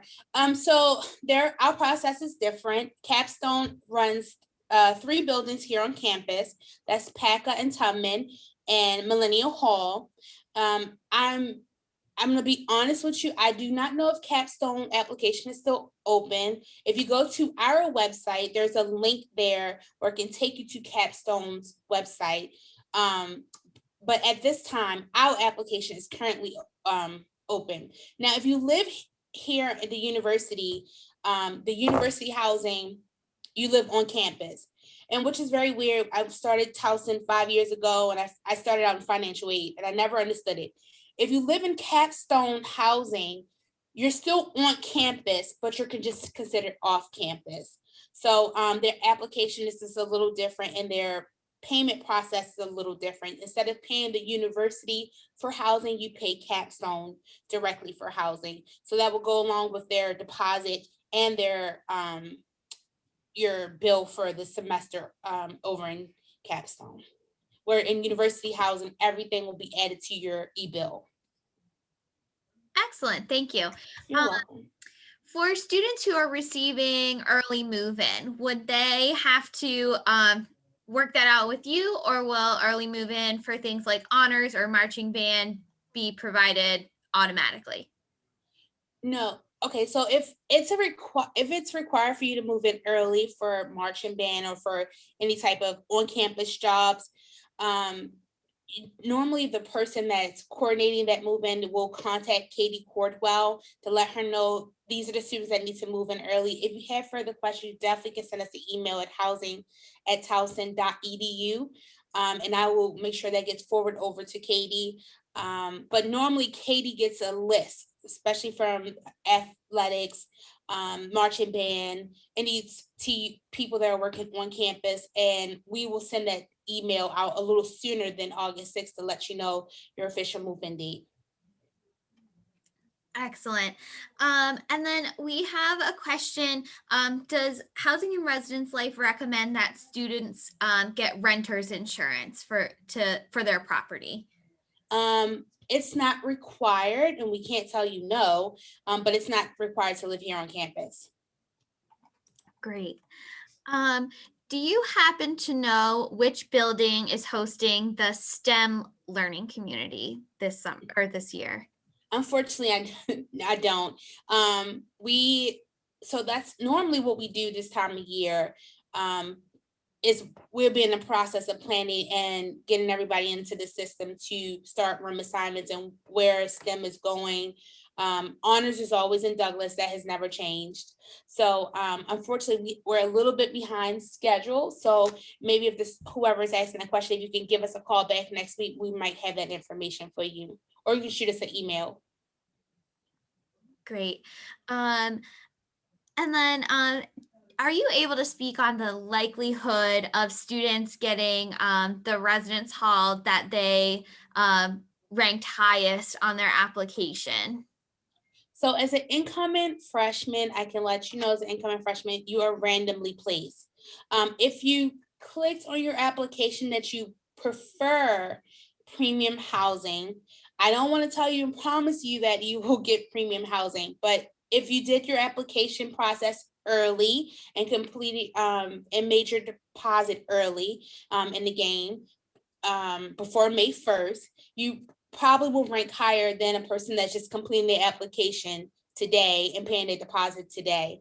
So again, but it's still a random selection. So I really can't promise that if you clicked premium that you will get premium. Great. And then someone submitted a clarification question about capstone. Would they also receive room assignments and roommate assignments on that August 6th date, or is there a different process for that? That's a different process. I'm not really sure about the date. If you can shoot us an email, I definitely can I'm working emails today. I can get back to you. I will contact Capstone myself and see what date the rooms assignments are going out for them. Excellent. Thank you. You're welcome. What is the likelihood of roommates being assigned if they select each other on the housing application? So if you went in and completed the roommate process before June 1st, that's your roommate. So when you receive your room assignment information on August 6th, and if you completed that before June 1st, that person that you clicked on your application is your roommate. But if you did not complete that process before June 1st, unfortunately, you may be placed with a random roommate. All right. Well, that looks like all the housing related questions we received. And again, if you have more questions about housing, please feel free to use their contact information. And Kelly, is your website towson.edu/housing? Yes. All right. So towson.edu/housing is also a great place. Is your chat function still? No, we no longer have chat, unfortunately, but we're back in the office full time. So there's someone here Monday through Friday from 8 to 5. Excellent. All right. Well, thank you for joining us and stepping in today, Kelly. We really appreciate it. Oh, no problem. Thank you.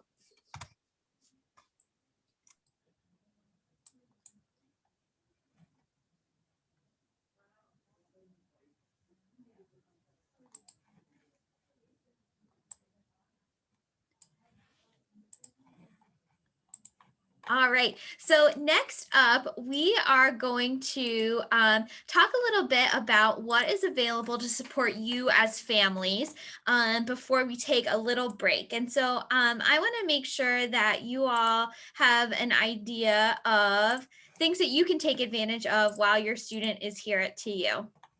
And two of those things are the Family Network. And so the Family Network is a organization that is membership based. If you choose to join the Family Network, you will pay a $50 membership fee. And that membership fee is good for your student's entire experience at TU. So as an undergrad, if they join us for grad school, you are no longer considered a Family Network member. But your student will have access to some perks if you join the Family Network.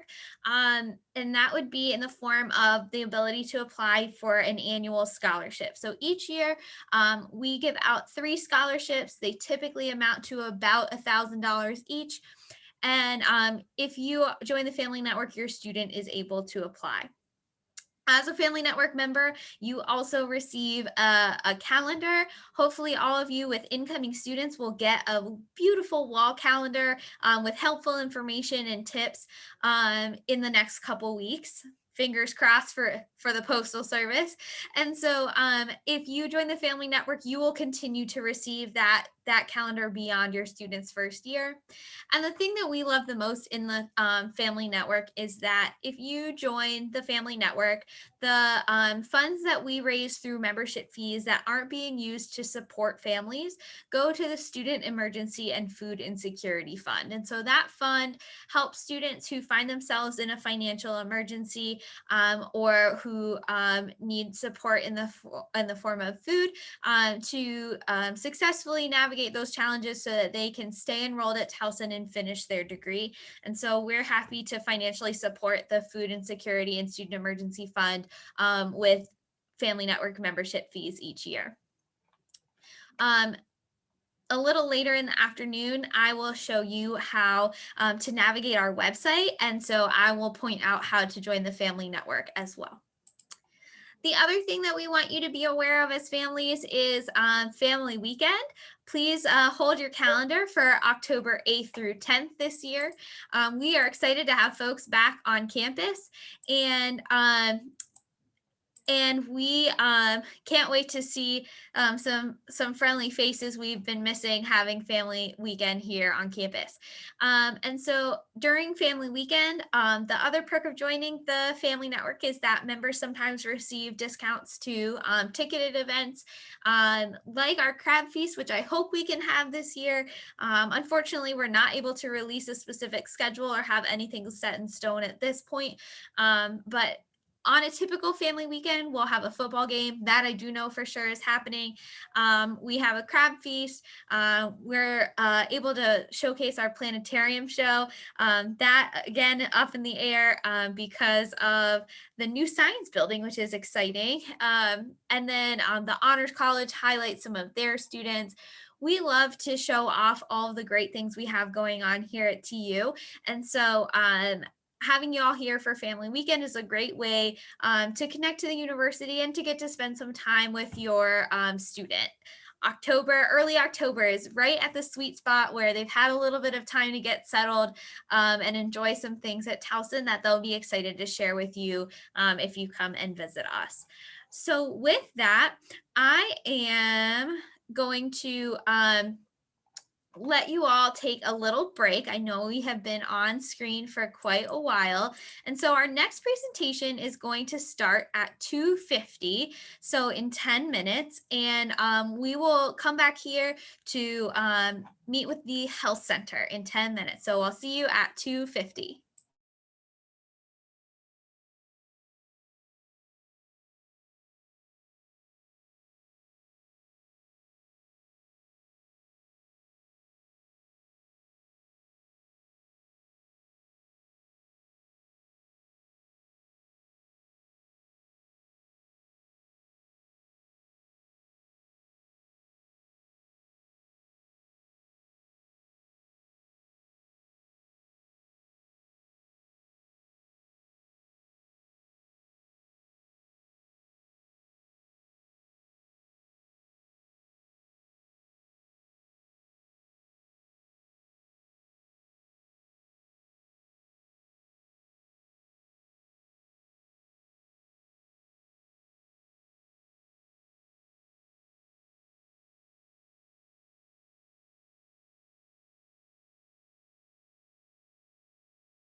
Hello?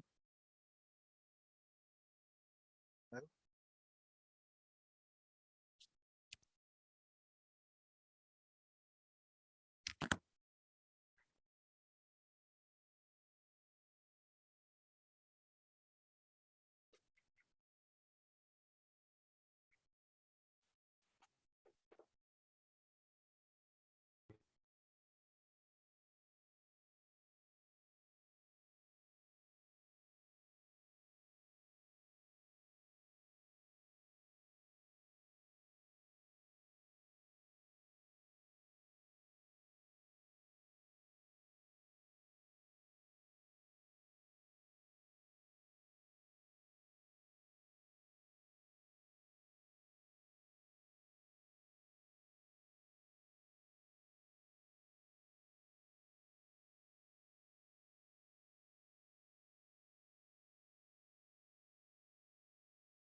Hi, everyone. I hope that you were able to take a little screen break and look away from all the screens that we're all on all day these days.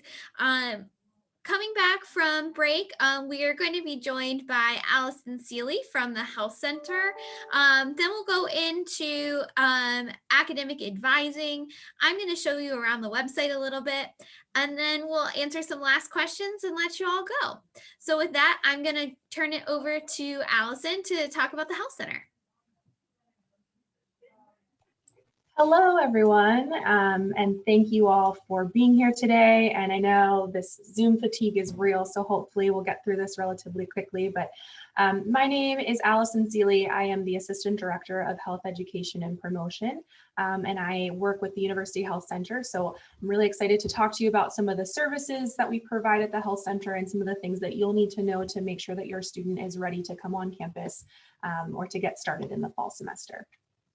If you do have questions, I know that Catherine will be monitoring the chat, so if you can submit them through there, and we'll get through those at the end of the presentation. To get us started, I wanted to mention some of the health center services that you can expect from Towson University Health Center. A lot of folks will come into the university expecting, only urgent care services are provided, but I want to let you all know that we are here with a wide range of services, including urgent care. So if a student has a cold or a flu, or maybe they're experiencing a rash or nausea, those are definitely services that we provide, but we do have a variety of other ongoing primary care services. So that includes things like physical exams, GYN exams, allergy shots, birth control counseling and services, STI testing, lab services. So if anyone needs blood work done, we also offer immunizations and tuberculosis testing, minor office procedures like for stitches, if anybody has an urgent a minor injury that they need addressing. We also have staff who can provide tobacco and nicotine cessation services. So if a student is interested in quitting smoking or vaping, we can provide that at the health center for free, that specific service. We also have a campus dietitian to provide nutrition services.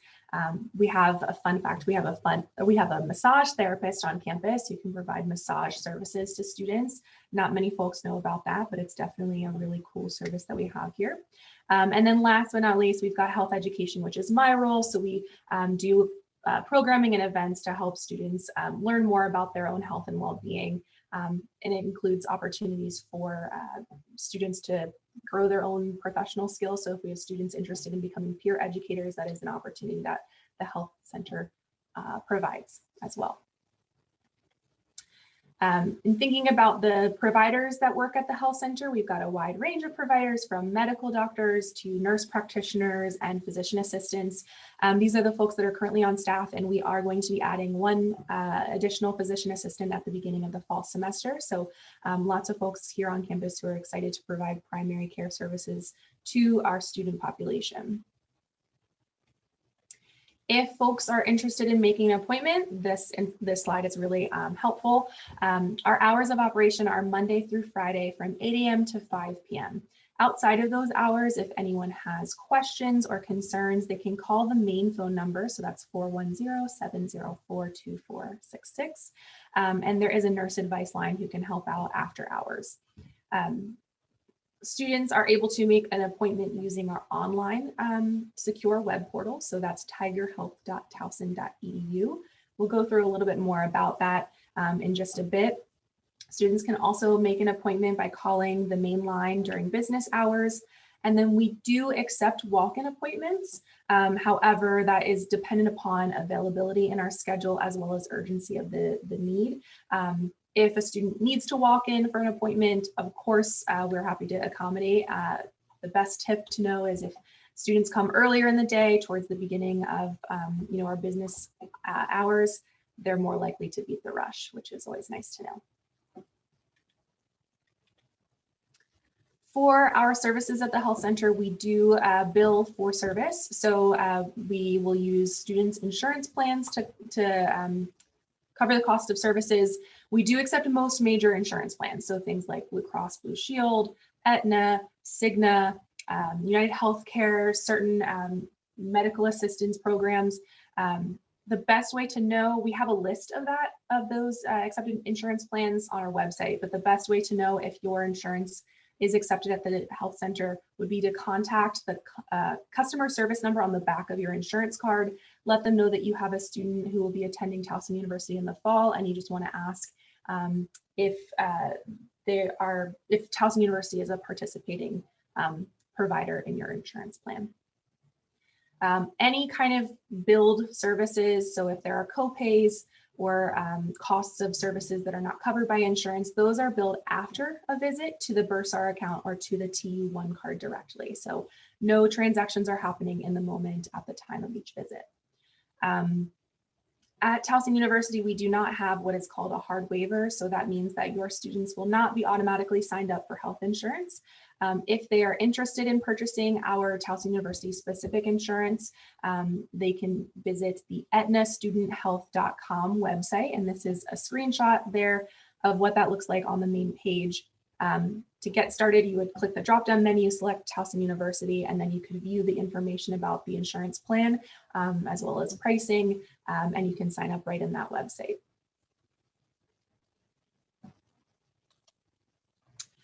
Getting into the important stuff, the things that you will need to help your students complete before the start of the semester. We do have certain immunization requirements for all TU students. So all of the students who are going to be on campus will be required to have the MMR, or measles, mumps, rubella vaccination. So that means 2 doses on or after their first birthday. The Tdap vaccine, or tetanus, diphtheria, and pertussis after 2005. And then we ask all new students to complete a tuberculosis risk screening questionnaire. We'll go through some of the steps for how you submit this online. And then any student who is going to be living on campus in a residence hall will be required to have their meningitis A vaccination. And we also recommend having the meningitis B vaccine as well. These proof of immunization is required by August 15th.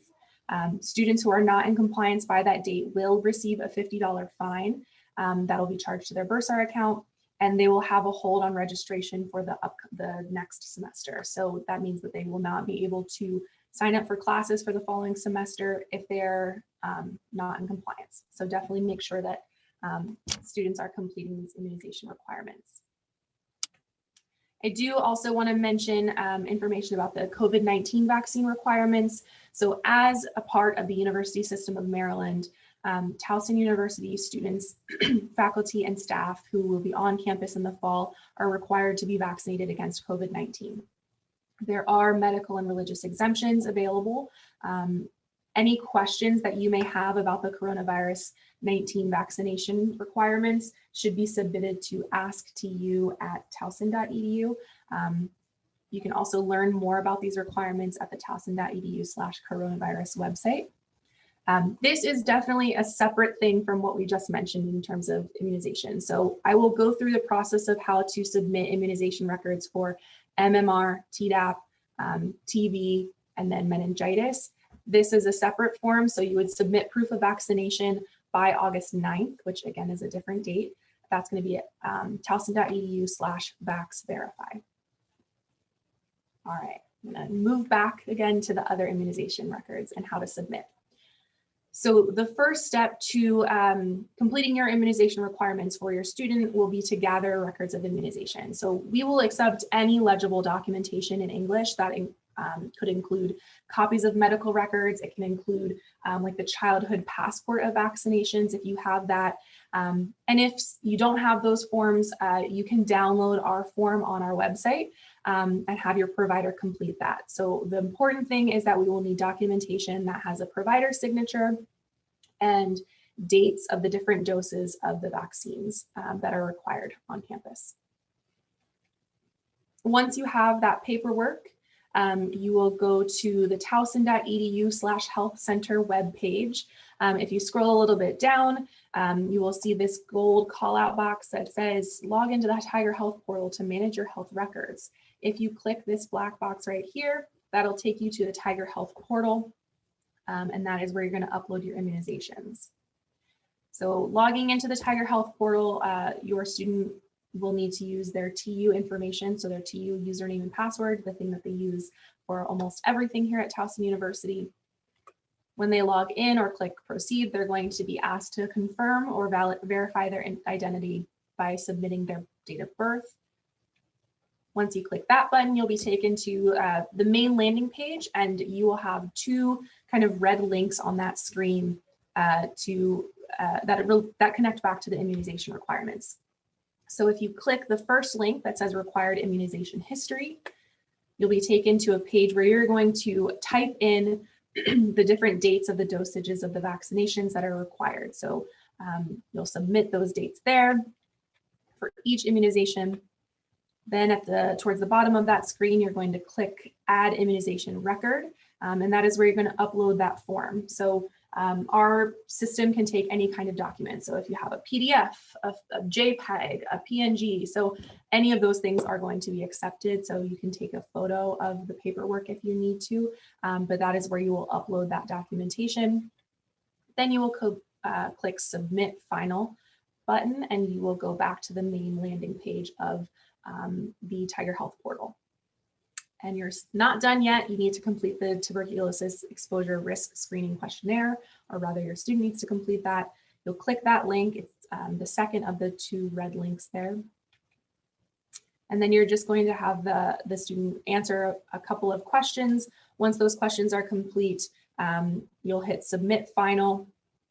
If someone says yes to any of the questions, or if any of the questions indicate that there is a risk of tuberculosis, follow-up steps will be provided at a later date, and usually that just means a quick blood test. Once you're done with that, you have achieved the health center requirements for immunizations, but it is a great idea while you're in the health portal to also upload pictures of the insurance card. It's really easy to do. Take a picture of the front of the insurance card, take a picture of the back of the insurance card, and upload them here. That way we have them in our records and can easily access that information if your student does come to the health center for any kind of services. The last piece I want to mention that is not about immunizations is about privacy. All medical information for adult care remains private. So students who are over the age of 18 will fall under HIPAA and FERPA guidelines. And so we just ask that folks respect their students' privacy. There is a way for students to grant permission to share medical information on an episodic basis. So that means on a case-by-case basis. There's no such paperwork to complete in order to have access to all of their health information or all of the health services received at the health center. That is only on a episodic basis. However, if there is an urgent situation, if a student is unable to communicate, if it's an emergency, we do have access to Towson University designated emergency contact information. So that emergency contact will be informed of any emergencies that happen. So just make sure to complete those documents as they come up. But that is it for me as far as information I can share with you all. We'll have an opportunity to ask questions in just a second, but I did want to leave you with some contact information for the health center. So my information is on the right here. So again, I'm Allison Seeley. I am the Assistant Director of Health Education and Promotion. There's my direct contact information if you have follow-up questions. On the left-hand side is our Associate Director for the Health Center. Again, that is her direct contact information if you have follow-up questions. You can also learn more about the health center services at our website or on our social media channels that are listed on that screen. But I will go ahead and ask Catherine if there are any questions at this time. Thank you so much. We did get one question. Are students required to have a COVID test in addition to the vaccine before arriving to campus? That is a wonderful question, and I believe that the answer is no, as long as we're continuing with the vaccination requirements at this point. I don't know if is Dr. Lopez on this call today? I did not see them today. Okay. Yeah. Following up on that question, you can certainly find more information on the COVID test or the coronavirus website. So again, I would direct you to go to the towson.edu/coronavirus to confirm. If you're not finding that answered there, again, the ask to you at towson.edu email is a great spot. Excellent. We had another question come in about uploading the other immunizations. Can you start the entry process and finish it at a later time, or does the uploading of immunization information need to be completed all at once? I believe it needs to be completed all at once, but again, there are two separate links. So if you complete the tuberculosis risk screening questionnaire first, you can do those separately, and then you can do the uploading immunization. So I would say definitely wait until you have all the information and submit all at once.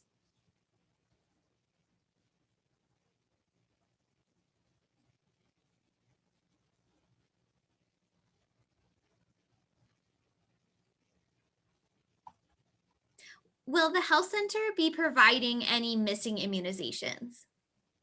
We do have immunization services. So if your student does not have one of the immunizations that are required on campus, they can schedule an appointment with us to get that immunization. But again, remember that that needs to be completed and submitted by August 15th. So make those appointments quickly. If your student has login information, then they should be able to be seen at the health center. And when I say login information, I mean that like Towson University unique ID.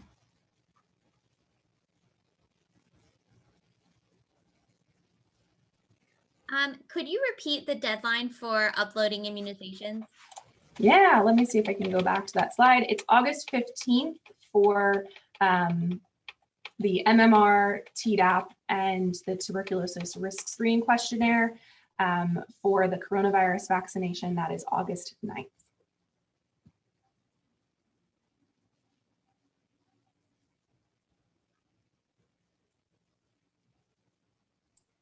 If a student athlete submitted immunizations for their fall sport, would they need to resubmit? They would need to resubmit through the health center portal. That is the only space that we are tracking that for all TU students. They may be in compliance with athletics, but we do use a different system from athletics to track that.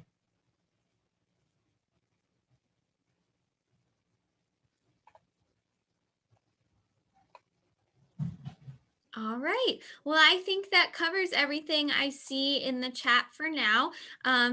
But again, feel free to use the contact information that Allison provided if you end up having any follow-up questions. Thank you all so much. Have a wonderful rest of your day. Thank you, Allison. All right, and as promised, next we're going to be transitioning to academic advising. All right, I was going to say, I did see my friends on the list, so I'm going to turn it over to Emily and Neil, and I'll be, again, monitoring the chat for any questions. So let me make you a co-host so that you can navigate here and unmute yourselves.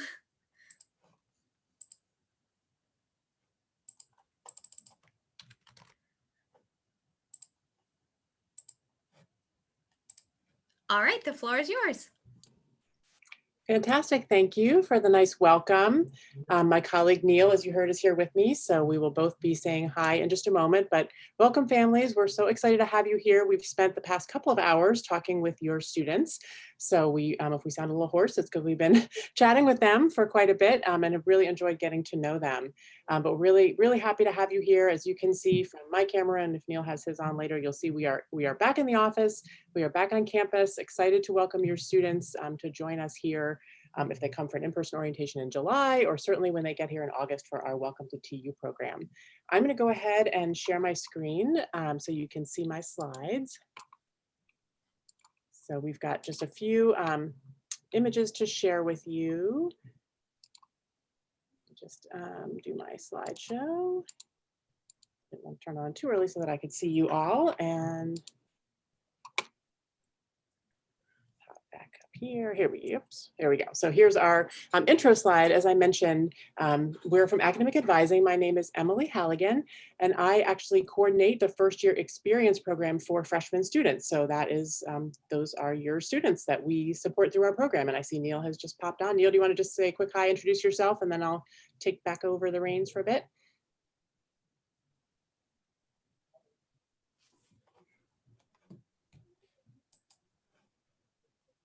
I faked him out because I said I would introduce him, and then I told him to introduce himself. So you will hear There from we go. His Oh, co-op all right. access will go through. There we go. There we go. Yeah, I didn't have permission to talk. So, hey, everyone. My name is Neil Blumberg. I work in the Academic Advising Center with Emily. I always just like to point out real quick, I'm a Towson alumni. I graduated 1997. I was the last Towson State University class before it switched over to Towson. So look forward to chatting with everybody, and welcome to Towson. Great. All right. So we just want to talk a little bit about what academic advising is going to look like for your student in their first year, and then also get to what I know is a hot topic, which is their fall class schedules. So Neil will be talking about that piece, and then also talk a little bit about some of the ways that you can support your student and helping them understand all of the resources that we have here for them, because Towson is really a phenomenal place in terms of student support and everything that we have to offer for your students. So we want to make sure you're aware so you can be a good partner with them in helping them connect with everything that we have here. And we do want to leave time for questions because I know you may have some. Also, we kind of tend to keep things a little bit informal, Neil and I, so do feel free to put those questions in the chat, and Catherine Knaus will answer them, and or you really can unmute and just chime in with a question. We don't mind being interrupted, so if there's something on your mind and you want to just jump in, feel free, but otherwise we will definitely leave time at the end for you to ask us direct questions. But here is a little bit of background on the Academic Advising Center, which is home for me and Neil. We're in this building right now. So we are located in the lecture hall, which is right in the center of campus. So I like this picture because it shows a little bit about our environment. So if you've come on a campus tour, which I know because of COVID, not everyone has had a chance to do that, but you might remember a memorable spot on campus, which is Freedom Square. And that's this area where students have chalkboards they can express themselves freely on. There's AstroTurf, so it's nice to sit on no matter what the season. And students tend to gather here. There's a lot of activity here, and we are in the building up on stilts over their heads. So you might have walked under our building, but it's nice because we're right in the center of campus. So easy for students to access. We have student advisors. So we have peer student advisors who are available for walk-ins every day during business hours. Students can just drop in, sit at a computer with a peer advisor and ask questions. And then we have our staff of 10 professional advisors. You can see some of us hamming it up a little bit down here in our TU shot. So we have 10 professional staff advisors as well as our admin staff, all of whom are here to support your students. So advising in colleges, it's different from kind of guidance counseling in high school, which had very specific purposes as far as helping students with schedules, maybe helping them with college applications. Academic advising at the college level, it's really a key component for their whole academic experience. And it's especially important for new freshmen as they're kind of starting on a new journey. There's new expectations, no matter what high school your student went to, whether public, private, homeschool, whether they were the top GPA honor student, it's still a transition when they come to college. So we want to make sure that they're fully supported in that and that they hit the ground running and have someone kind of in their corner from the minute that they get here. So that's the program that I run. Oh, sorry, I skipped one quick thing. Just want to say some of the things that I'm mentioning might sound familiar if you watch the online orientation, pre-orientation module that your student went through. So that's their new student and family programs. That was required for them to do before coming to the small group session that they might have done today, if you're doing yours on the same day as your student. So if you watched that as a guest, which you were able to do, or if you watched over your student's shoulder, you might have already heard some of what I'm going to say. So I just wanted to mention that some of these talking points are similar, but I do think it's helpful to hear it live and have us here to answer your questions. So a bit of this was covered in their module. So the program that I run, as I mentioned, is called First Year Experience. Neil helps me out with that as well. The First Year Experience, and I'm just going to go ahead and pop this up here. First Year Experience is really meant to provide a bridge for your student as they come to Towson University. So one of the main ways that we support our freshman students is through this program. It's really our signature program. So you'll see here the what is that there's actually an advising class for this, but the way it's structured is students will be in small groups. So we support those students by connecting them with a faculty or staff member from their area of interest who is with them for the entire first year. So they'll meet them through this non-credit advising class, but it's someone who they'll be paired with for the whole year. And it's really a different model from what a lot of schools have for freshman advising, where sometimes they'll take the whole freshman class and just divide them up by the alphabet, or they'll be in groups of 300, 350 advisees per advisor, and they'll never really get to meet or know their advisor. kind of the Towson way, as you might have heard, the sort of big school but small school feel. That is definitely not just a marketing campaign. That is absolutely true, and that's how we do things here. So classes are small. I teach art history. I teach intro survey art history classes. That's a big lecture class. That's 35 students. So kind of the same with the advising. Advising groups are 20, 30, 35 students, 40 at the absolute most. So they're going to be in a small group. They're going to get to know their advisor. That advisor is going to get to know them. So they're not just going to be a name on a list. It's really going to be someone they get to know. And we do pair the students up by their area of interest. So if they're a computer science student, we're going to put them with a computer science faculty member who can help guide them through that. You know, just as an example from one of the previous groups that I was just in, make sure that they have what they need for that program. And then also really help them kind of become part of that community, kind of like a sub-community within the larger TU community of their major or their area of interest. And we have special groups for students who are still exploring majors as well.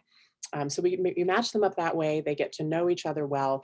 As I said, they first will meet as part of this non-credit class. So you may have noticed on your student schedule something called ORI 305. So that's short for orientation, and it's really their academic orientation or their first year experience education. It's their advising class, and they have that for the whole year, fall and spring. The course number changes in the spring, but still an ORI class. But it's not for credit, it's not graded, it's not even pass-fail, but it is a way for the advisor to kind of organize all of their students and have it be on their schedule. Most of the time, the key times they'll be meeting will be set by the advisor and the student. They'll set up meeting times with one another. They meet their advisor, I would say, about 5 to 6 times throughout the year. 3 group meetings, 3 one-on-one meetings at a minimum. They can certainly see them more, and some of them do. But the first meeting is the one I wanted to draw your attention to, because that will actually be on your student's schedule, where they will see it. You might have seen it on there already if you've looked at their online class schedule, or the class schedule that they can see online. There's just an ORI 305 section. The day and time and all that isn't on there yet, but that will be added soon. They'll see an instructor, that's their advisor. They'll see a day and a time. That's part of our welcome weekend. So if students are living on campus, they're moving in that Wednesday or Thursday. And then Friday is their academic day. So they'll have a big a welcome event, a convocation in the arena in the morning. In the afternoon, they'll go to their advising class. So that's the first time they'll meet their advisor. But I just wanted to reassure you, and we've been telling your students this as well, it's not an every Friday afternoon class. It's literally one set day. That's their big kickoff. And then the other meetings are set throughout the semester. Emily, And I then, have a question that says, what if they don't have ORI 305 on their schedule? So we would definitely want to take note of that. So if you would, whoever the family member that mentioned that might want to, if they wouldn't mind private chatting, either Catherine or Neil or myself, we can take a peek and make sure we get that taken care of.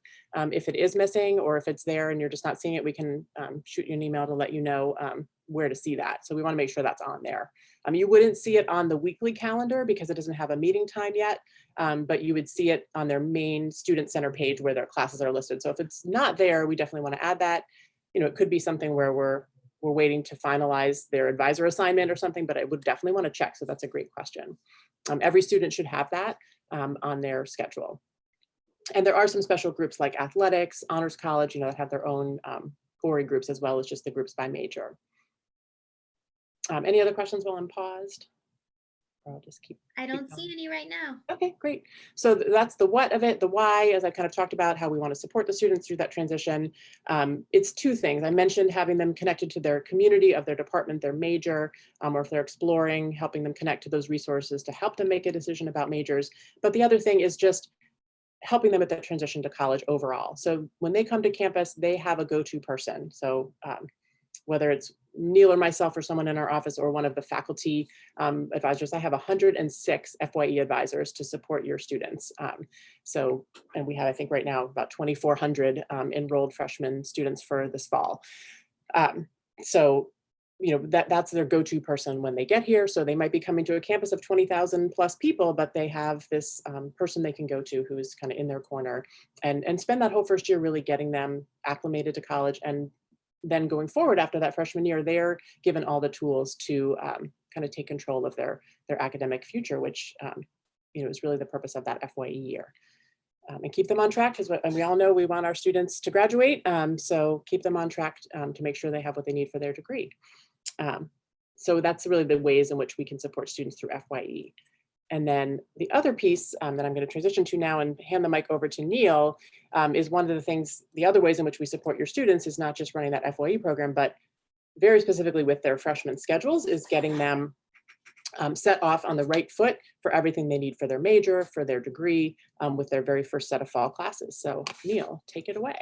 And do you want the whole thing up now or do you want to go piece by piece? Piece by piece will be good. Okay. All right, what's your first piece? There we go. There we go. Oh, sorry. Actually, you know what? Sorry. Do the whole thing. Okay. I apologize.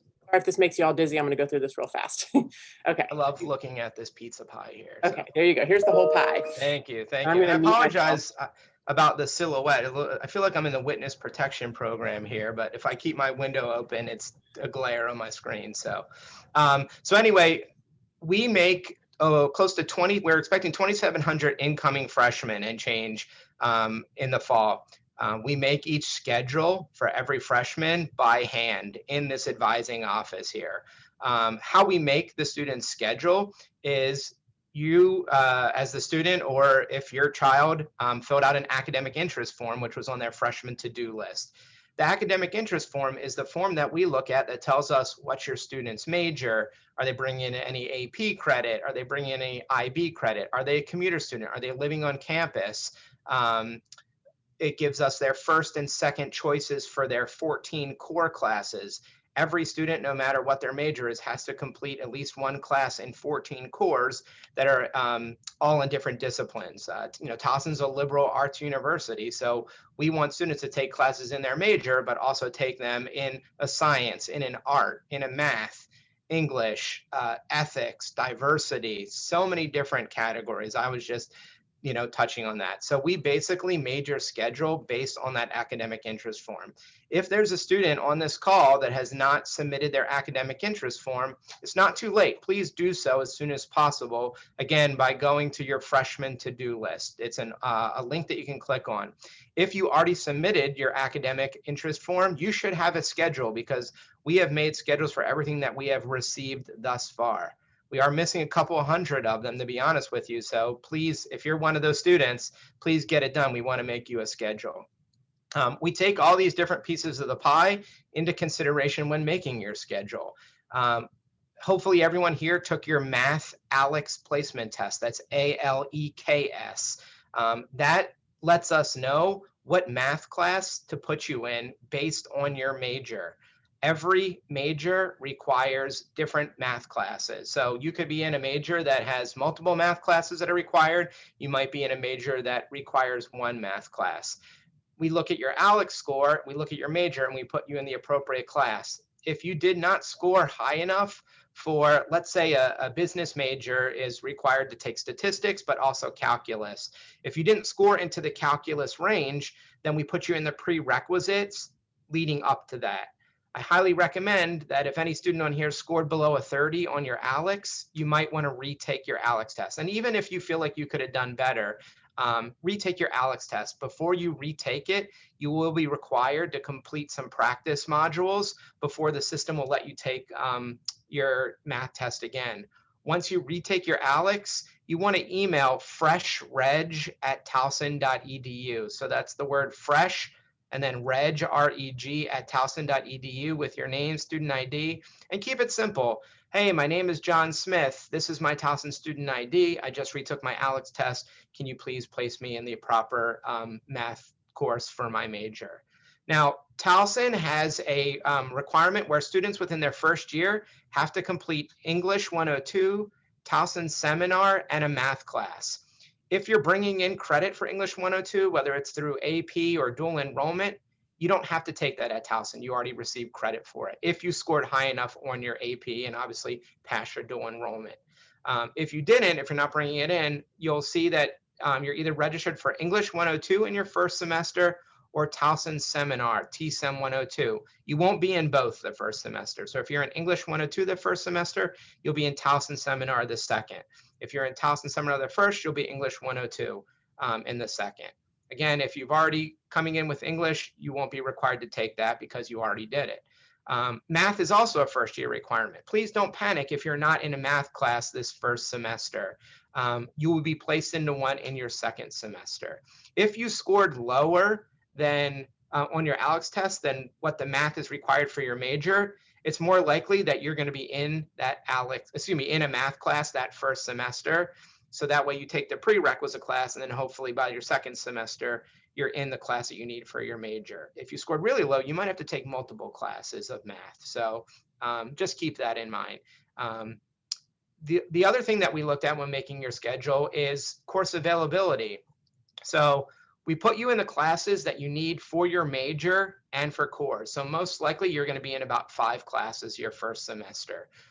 There are going to be a combination of major courses and core courses. If you don't have a major yet, if you're undecided, I work with undecided students, you'll be in 5 core courses that are needed out of the 14 that you need to graduate. But we asked you to fill in your first and your second choices for the cores. So we look at that and we try and honor your first or second choice, but that's not always something that we can do. We do our best to do that. If you don't get in your first and second choice, we can assure you that you're still in a class that you need for your major or for that core. So please keep that in mind. Again, we look at AP and IB credits. So on that form, your academic interest form, it asks you to fill out if you were taking any AP and if you received your score, whatever the case may be. If you let us know that you were, receiving AP credit, we're not going to put you in classes for those cores that you received AP for. If you said that I haven't received my score yet, but I'm taking AP English 102, we're not going to put you in English 102 this first semester because we don't want you to have to take it twice. We're going to put you in the classes that you need. We don't want you to take any extra classes. One of the things that we also look at is whether or not you're a commuter student or living on campus. When I went to Towson, I was a commuter student. So if you're a commuter student, what we try and do is if you look at your schedule, we try and bunch your classes as close as possible so that you don't have to take a class at 8 a.m. and then wait another 4 hours on campus to take your next class and then wait another 2 hours to take your other one, because we don't want you, if you live like 25 to 45 minutes away or however far you're commuting from, we don't want you to have to drive back home back and forth. We try and bunch them together so it's a convenient schedule for you.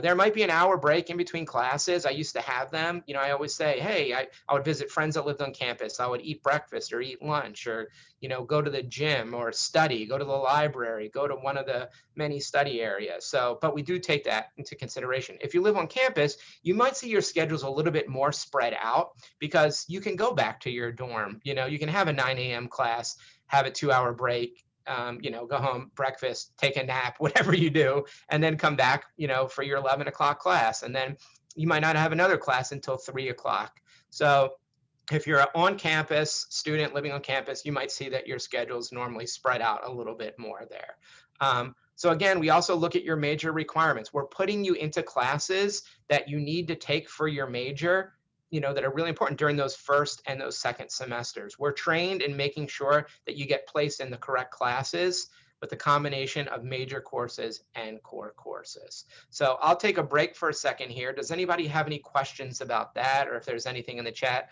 Catherine. Yes, I have plenty of questions for you in the chat.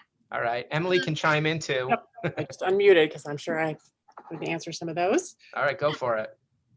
So if students receive their schedule and need to make changes, should they wait, or are they able to do that prior to being assigned an advisor? Yeah, that's a great question. So what we're asking, and I've tried to pull up the chat and realize, of course, I'm sharing my screen, so I didn't want to clutter up Neil's nice presentation with my chat. But if you wouldn't mind, either Neil or Catherine, to put in the chat that Fresh Reg email, and I'm not sure if it might be on the slide if I go forward, but just want to make sure you have that Fresh Reg email for freshman registration. So what we generally say, our kind of rule of thumb, is academically essential changes. So those are things where the 2 big things would be if you're changing your major, or if we're giving, you have duplicate credit, like Neil was saying. If we put you in English, but you're taking English at your community college, or your student is taking English at their community college this summer, or they got AP credit for it when they maybe thought they wouldn't. We do ask them for that information on the interest form, but in case they hadn't told us or we missed it or whatever, it's, if there's duplicate credit, we want to know right now. Same thing if your student is changing their major, we want to know right now. What we call more cosmetic changes, we ask students to wait. And we've been saying this to them in their small group, so hopefully they're getting that message. But if it's like, I don't really want to wake up at 8 a.m. I was hoping to sleep in because now I'm a college student, or I looked this professor up on Rate My Professor and I don't think they sound like a good fit for me. Those more cosmetic changes students can make when they get to campus. So that was a great point that the family member made of when they meet their advisor. So they meet their advisor on Friday, August 27th. The advisor will go over their schedule, kind of another checkpoint for them to hear about it, as well as we've been talking to them about it at orientation. At that point, we pass it over to them. We say, y'all are adults. We let them have control of the schedule after we've explained it to them and shown them how to make changes if they need to. Then they have a week and a half, very generous change of schedule period, where we usually encourage them. I know, Neil, you were just saying this to your student groups earlier today, go to class, give it a try before you drop it. And see what you think, but they've got a week and a half till September 8th that they can change things on their schedule. So for those more cosmetic time, professor type of changes, or even just I want a different core class, those things they can change when they get here. But academically essential, especially a major change or duplicate credit, those we do want to know right now, and that fresh reg email comes right to us, and we would send it to the advisor who made their schedule and have them make a change. Neil, anything you'd add to that? I always tell my students, don't go rogue when you do have access to make your schedule, because you might take yourself out of classes that are essential. As I mentioned, the English or the Towson seminar or the math. We don't want you to do that. So just be careful. You can even email your advisor just to say, hey, I'm making this change. Is this okay? We don't want you to take classes that are, I don't want to say non-essential or that you don't need. Everything kind of has a place, but you don't want to put yourself behind. So just be careful when you're making those changes. That's my one piece of advice about and that. the advisors will definitely reiterate that with their students, since we are giving them control. This is the only time someone else is going to make their schedule for them. And it's not that we don't trust that they can make good decisions. It's just, it is convoluted as you see all these puzzle pieces in the pie, that we want to make sure they're set off with everything on their schedule is something they need for their major, for their degree requirement. So we want to make sure they're set up with that. And then we do give them access to make some of those smaller changes. And, in theory, as Neil said, your student could drop things that they need. And we want to make sure they are given the information to empower them to make good decisions when they do make changes, and encourage them to consult with their advisor when they make those changes. So that's why we have a hold on their account. They don't get access to make those changes themselves until after they've talked one-on-one with their advisor in August. I know there are probably other questions, Catherine. I know we're short on time and had other things we were going to cover, but this to me is one of the most crucial for this time of year is the schedules. Another question was if students are just submitting, if they're catching up on their academic interest form, when could they expect a schedule to be generated for them? So that's a great question. And the good news is, because, maybe you're late to the party from sending it in, but because we've been working on these for months, we're now pretty much caught up. So when something comes in, we're pretty much getting to it. I don't want to promise that day, but honestly, it could be as quick as a day. It was a sort of a 2 or 3 week turnaround time when we had 1,000 come in on the deadline, but we're pretty much caught up. So we're doing them every day as they come in. So it should be pretty quick. And their orientation leader should have shown them today how to check online for their schedule to see when it's there, how to go into their online student center, which they do through their MyTU. So they can check and see. If they don't see it, they can always email Fresh Reg and double check. But it should be a pretty quick turnaround, a day or two at the most, as they're starting to come in. Excellent. Then we have a couple questions about modality. So someone asked, are all classes in person in the fall? And then someone else asked that it appears their student has been registered in an online class and they would like to take all in-person classes. So could you speak to that? Absolutely, yeah. So we do have a mix. Predominantly courses are face-to-face because we are back and will be reopened. Some faculty, prefer to teach online. And so I, as I think I mentioned, teach art history. So my classes have always been online, but I do teach upperclassmen, and it works for our commuter students. They like to have the online option. So I always offer that. For freshmen, especially, we know your students, I'm guessing, have some Zoom class fatigue. So we did try to put them in face-to-face classes where possible. It's possible for your student, not knowing the specifics, maybe it was something they really needed for their major, and that was all that was open for them was an online. We would certainly go to the face-to-face choice first, unless the student had specifically asked for online. So I would say in that case, do have your student email Fresh Reg to make their request, and then we can look at the specifics and see, was it really unavoidable, or is it possible that we could find something else for them. And then we'll get back to them to let them know. And, worst case scenario would be they would wait till they come to campus and could make those changes. Things will definitely open up. Students do a lot of adding and dropping during that first week and a half, but if it's something we could take care of for them ahead of time, we would certainly want to do that. But again, I'm thinking probably if we did that, it's because that was what was available, but it's worth a check and to see if is that course essential for them or is there something else we could substitute. So don't hesitate to use that Fresh Reg email for these questions. Have your students do the reaching out though, because of federal privacy laws, we can only communicate directly to the student via their email. So have them email us their concern and then we can take it from there. Excellent. We had a follow-up. How do you know if their class is online or in person? Great question. So a couple different ways you can see. First, if you're on their main homepage, where it's listed, it would say a classroom if it's a face-to-face class. If it has no classroom listed and says TBA for the location, that's a fully online class. If it's a hybrid, you might see they'd have to dig in a little further into the details to see if maybe there's some of the content is replaced with online. And again, that was done long before COVID, where some professors would have like a Monday, Wednesday, Friday class where the Fridays the students could watch a video at home and then come in Monday to discuss kind of thing. But the main thing is looking to see if there's a classroom. If there's a classroom, it definitely has a face-to-face component. Otherwise, it will say TBA. And then when they're looking at their weekly calendar, if they don't see it on the weekly calendar, then it doesn't have any set meeting times. Neil, anything else I'm not thinking of where they could see that really clearly? Another way to look at it is if you see the section number next to the class as 900, that normally is a good way to, for you to know that it's online. If you see something in the 400, that normally means it's mixed modality. So some is in person, some are online, but anything if you see like section 001 or 002, 101, 102, those are normally in person as well. Just another way on top of seeing, if it's a classroom there. So if it's like a Psych 101, if it's Psych 101 section 901, that's going to be an online class. Or if it's Psych 101 section 402, that's going to be that more of a hybrid. So that's a good savvy way to pick up on that too. And they can always email Fresh Reg to ask if they're not sure. Feel free to have them use that to say, can someone just review my schedule and let me know what the modality of these classes is if it's not clear. But again, a classroom and a day and time means you've got that face-to-face component. Great questions.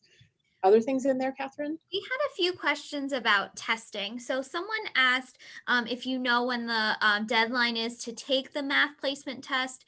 And then someone else asked, I'm not sure if this is your area, but if they're getting accessibility and disability services accommodations, if that applies to their placement testing.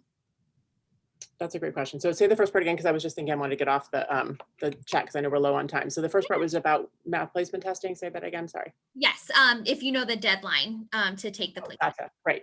So there actually is no deadline. So that's rolling. So the sooner the better, because it does impact their schedule. So I know it can, can be time consuming. And as you might have heard Neil say, sometimes students don't do as well on the first attempt, in part because they've got other things going on and they may not realize how crucial that placement test is, but it does impact, particularly if they're a student in the College of Health Professions or in any of the science, like the STEM majors. It impacts their ability to take a science. They have to score at least to the algebra level to be able to take a science class. So we do encourage them to take it seriously the first time. And if not, if they didn't understand that and kind of didn't do their best, they can do a retest. They just have to work through these review modules. The nice thing about those is they're kind of smart modules. So the test is learning from, the questions your student missed and designing modules to help them refresh on those areas. Sometimes, your students may not have taken algebra since 8th or 9th grade, so they just need to brush up. And then students usually do much better on the second attempt. And then they just need to email Fresh Reg to let us know if they've done a second attempt. So same thing with the first attempt. If they've gotten a schedule but hadn't done the math test, have them email Fresh Reg when they finish the math, so we know to go back. We don't get an automatic notification that a student has completed the test, so just to let us know. But again, not a hard and fast deadline. It just can impact their schedule. If the math placement score is missing, it can impact what classes they're eligible for. We don't want them to rush through it because it's important, but if they can do it sooner rather than later, it would impact the classes that they get. And then as far as accessibility and disability support, that I'm not sure if they can do, and Neil, I don't know if you know any more on this, I would just reach out to them directly. to find out if it's not on their website, as far as if they can do extended time, just like they might have an accommodation for extended time in their coursework, that maybe they could do that extended time for the placement test. That I'm not sure, because it is its own separate instrument that TU uses, the ALEX instrument, how that would work, whether maybe they could take a proctored test on campus with the extended time, or how they would work that. Neil, have you heard of that? I haven't heard of those accommodations, but it doesn't mean that that's not something that we, could do. So I would check with ADS. Yeah, that would probably be my best recommendation. And I don't know, Catherine, if you can put that email in the chat, or it's easy to, the Towson website is great. It's top right corner of any Towson site has a search box. If you just put in accessibility or ADS, which is their abbreviation, it will come, their site would come right up. So I would suggest just checking with them if there's any support for that for the placement test itself. I mean, that's really the only placement test that we have. We're not doing any kind of an English or reading placement test this year for students because of changes with the standardized testing policy across campus. So we're just not worrying about that piece and just focusing on the math. I know we're over time, so I don't want to. You all have time for me to give you one more question? I have time. I'm more worried about your time and your program of what's happening next. Great. So. No, if I can get you to answer one more, and that is, if TU doesn't offer my major, or I'll expand to if I need advice choosing a major, if I'm unsure, can I meet with an advisor to discuss options? Before starting this fall, is that, you think, is the question? I would assume that that's what they. So we have a couple of offices. I would suggest probably the best bet for that would be someone in the Career Center, because you do have access to that as an incoming student, and they work with students on exploring majors, and particularly they have an appointment type called career counseling. So career advising is more what you'd think of as like, I'm ready to get a job and I want to work on my resume and my interview. But career counseling is more about, even though it says the word career in it, it's really about exploring and looking at majors and how they connect to maybe what you want to do in the future. So advisors certainly do that too, but our staff is not available for incoming student like one-on-one appointments over the summer because we're doing orientations and making schedules and have that other kind of programming that I don't think would be as available. But I think, Neil, would you agree with that advice? I think a career counseling appointment would be a perfect fit, and you can book that right online. As an incoming student, you have access to your Handshake account, which is where you would reserve that. I would totally agree with that. And then again, if you can talk to your advisor on the 27th, they'll be leaving some time with you as well. I know sometimes you might need a little bit more time before then. So yeah, I would go to Career Center as well. And then I would just make sure for that student on their interest form, just make sure that they had told us that they weren't sure about their major, because in that case, we would assign them to one of our professional staff advisors. So we would be able to, start from day one with them on that exploratory process, even if it meant adjusting their schedule, maybe to straddle a couple of majors they were thinking about, really to help them to work that out. So that would be, just want to make sure that they let us know, and that they didn't put nursing when maybe that was just one of 5 things they were thinking about, because then I'd rather, again, have that student work with one of us that can help them, fully explore than someone who's more focused on a particular major.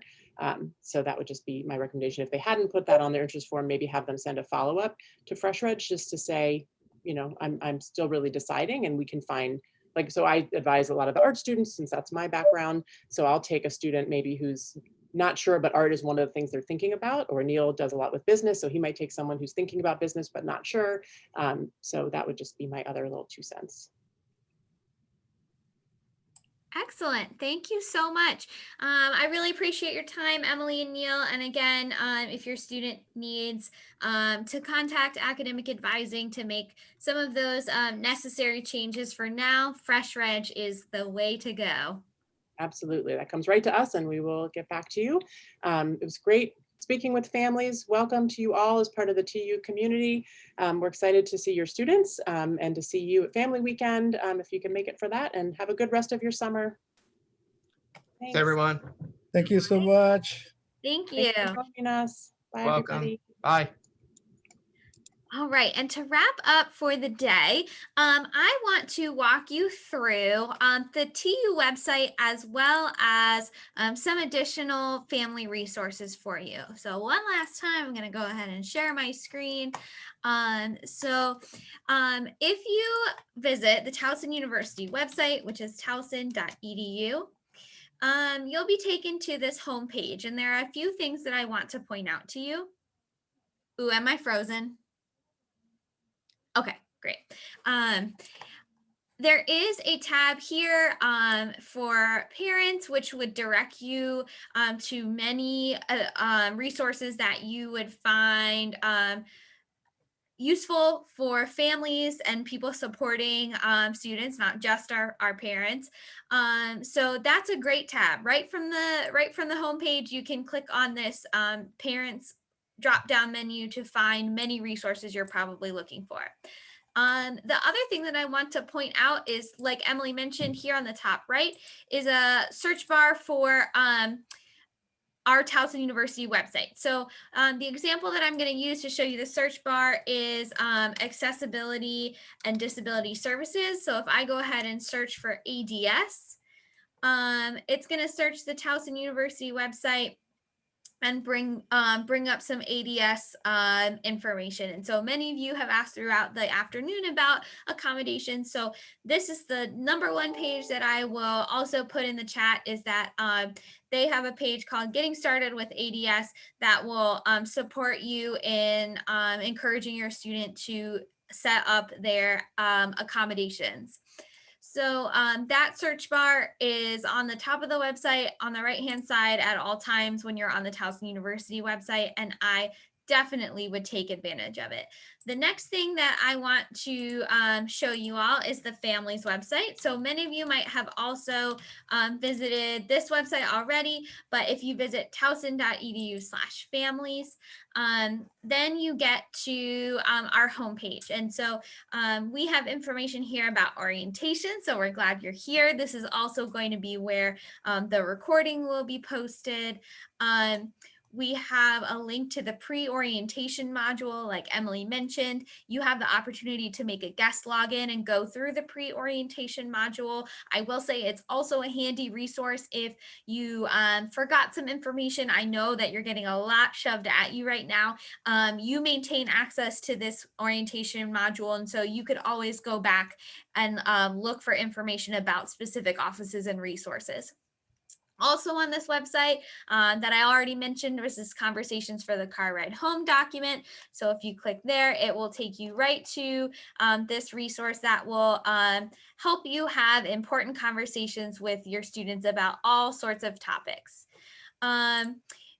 Additionally, from this website, you can get to the Towson Family Network website, which will allow you to make a donation for your Towson Family Network membership.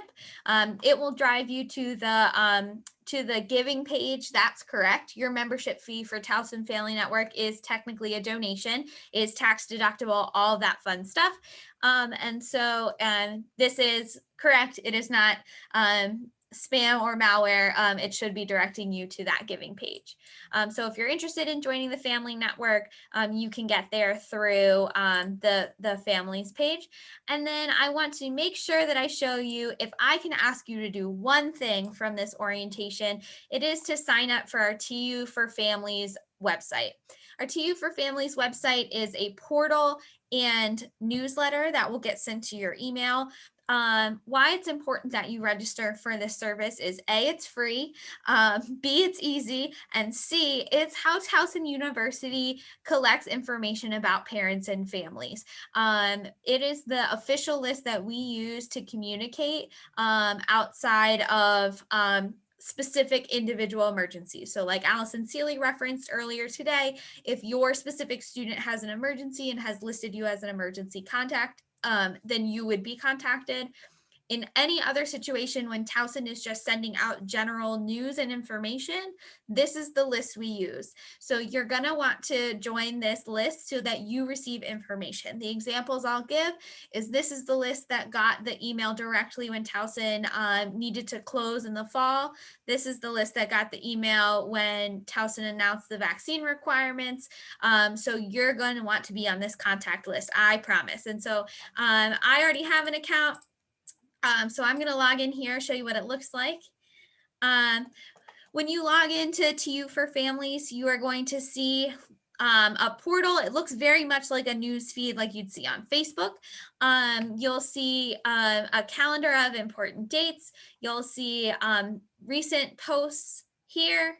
And then you'll see in my community, so these are the topics that I've picked to show up first on my homepage: Towson News, Family News, transfers, diversity, and student support.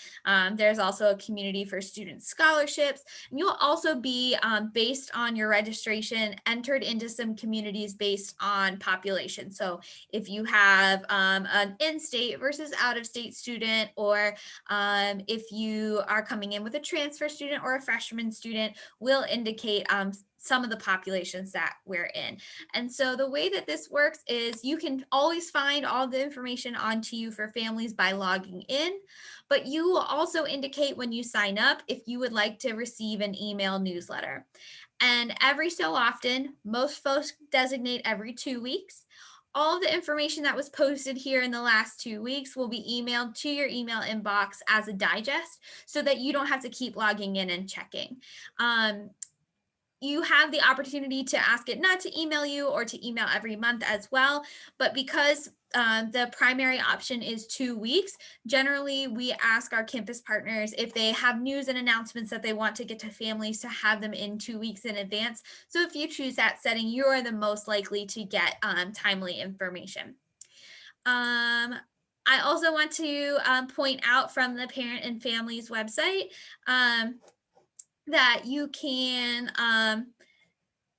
go to the Family Weekend webpage, and there's not much information here yet. We're still figuring out what we're doing during Family Weekend, but like I mentioned earlier, you want to save the date from October 8th through 10th, and this webpage will be updated as we finalize a schedule. So that's just a quick overview of the website. It is one of the handiest places for information for you as a family member. It's always where I recommend that you stop first before making a phone call or sending an email, because you may be able to have your question answered without much hassle for yourself. We did have a question come in the chat, and I welcome you to put in any last questions that you might have. Do parents need their own TU ID to access their kids' financial aid and bursar medical information once the student grants permission? And so Towson University does not have an overall waiver for your student to sign. We interpret FERPA as that students' information is protected, and we don't have what's called like an overall or a hard waiver for your student to sign away and say you can see everything. The opportunities that we have for your student to grant permission are what we talked about first thing this morning with the bursar being an authorized user, and for them to grant phone authorization. Those two actions can be taken through their PeopleSoft account. So the student will have to log into their PeopleSoft account and make you an authorized user. Then for the health center, then they could, when they go to the health center, as Allison Seeley mentioned, they can complete a waiver episodically. And what that means is per event. So if they go to the health center for a cold and they want the health center to be able to talk to you about it, they can sign the waiver then and says, yes, talk to my parent about my cold.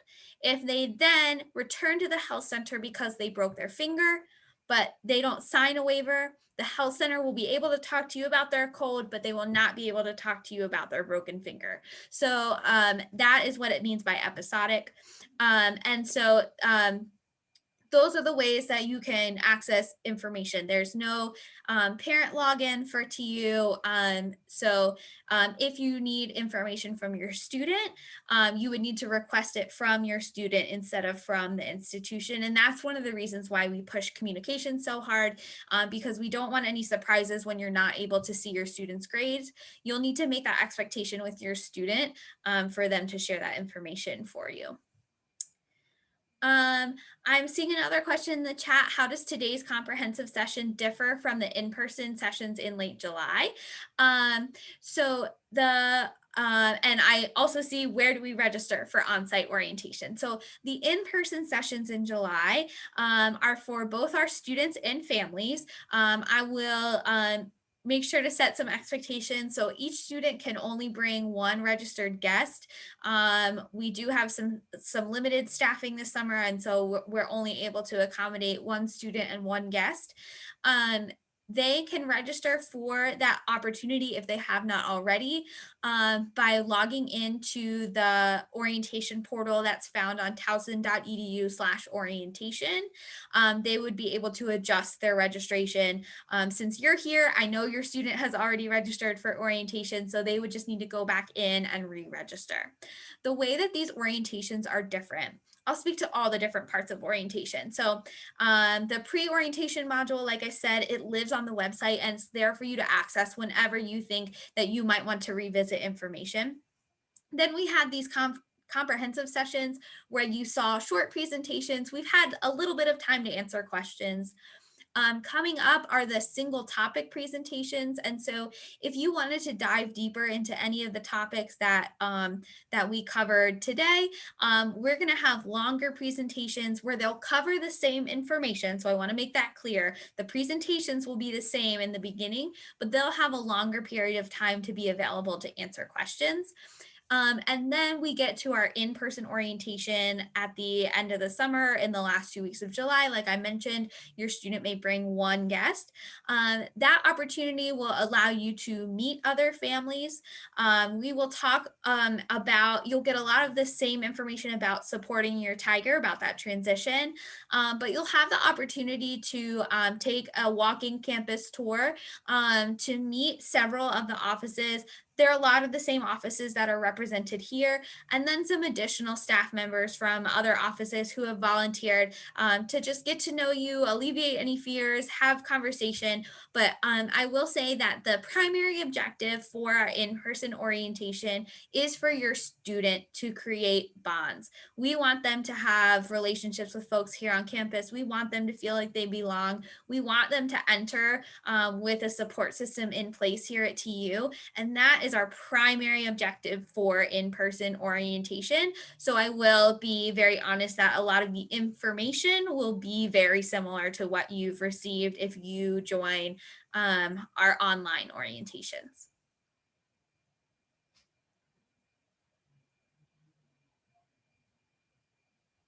What was the date for in-person orientations again? So our in-person orientations are held the week of July 19th and the week of July 26th. There are 3 sessions a day, several days a week. However, I will say some of them are full at this point. We have more availability towards the end of those weeks than towards the beginning. Your student would have to log into their orientation registration to look at availability. Well, I'm going to see if there are any last minute questions. We are coming up on time. Samaya and Grace, do you have a word of wisdom for these families about what you wish your family might have done, or things that worked well for you and your family while these families come to Towson?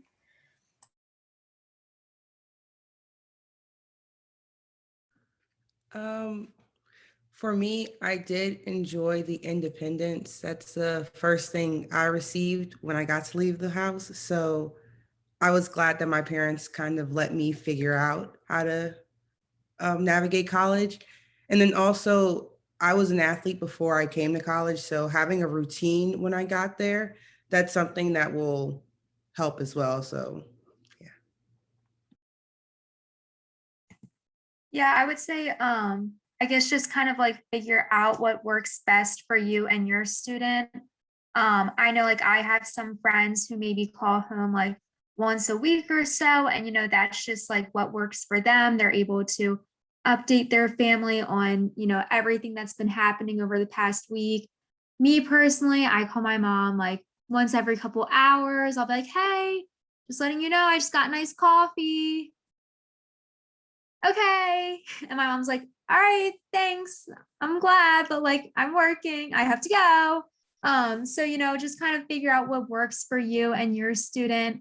I think kind of like giving them that space to be independent, like Samaya said, is helpful. And I think that oftentimes, at least from what I saw with me and my family, is that since they gave me that independence, then it made me want to, I guess, reach out more and like call home more because they were giving me that space and because my mom wasn't like constantly breathing down my neck. That's what made me like want to call home more and what worked for us.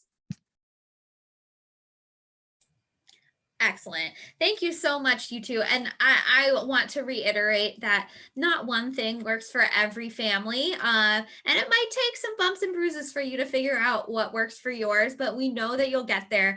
And we are here for you as you figure out this huge transition. So I want to thank you today for joining us.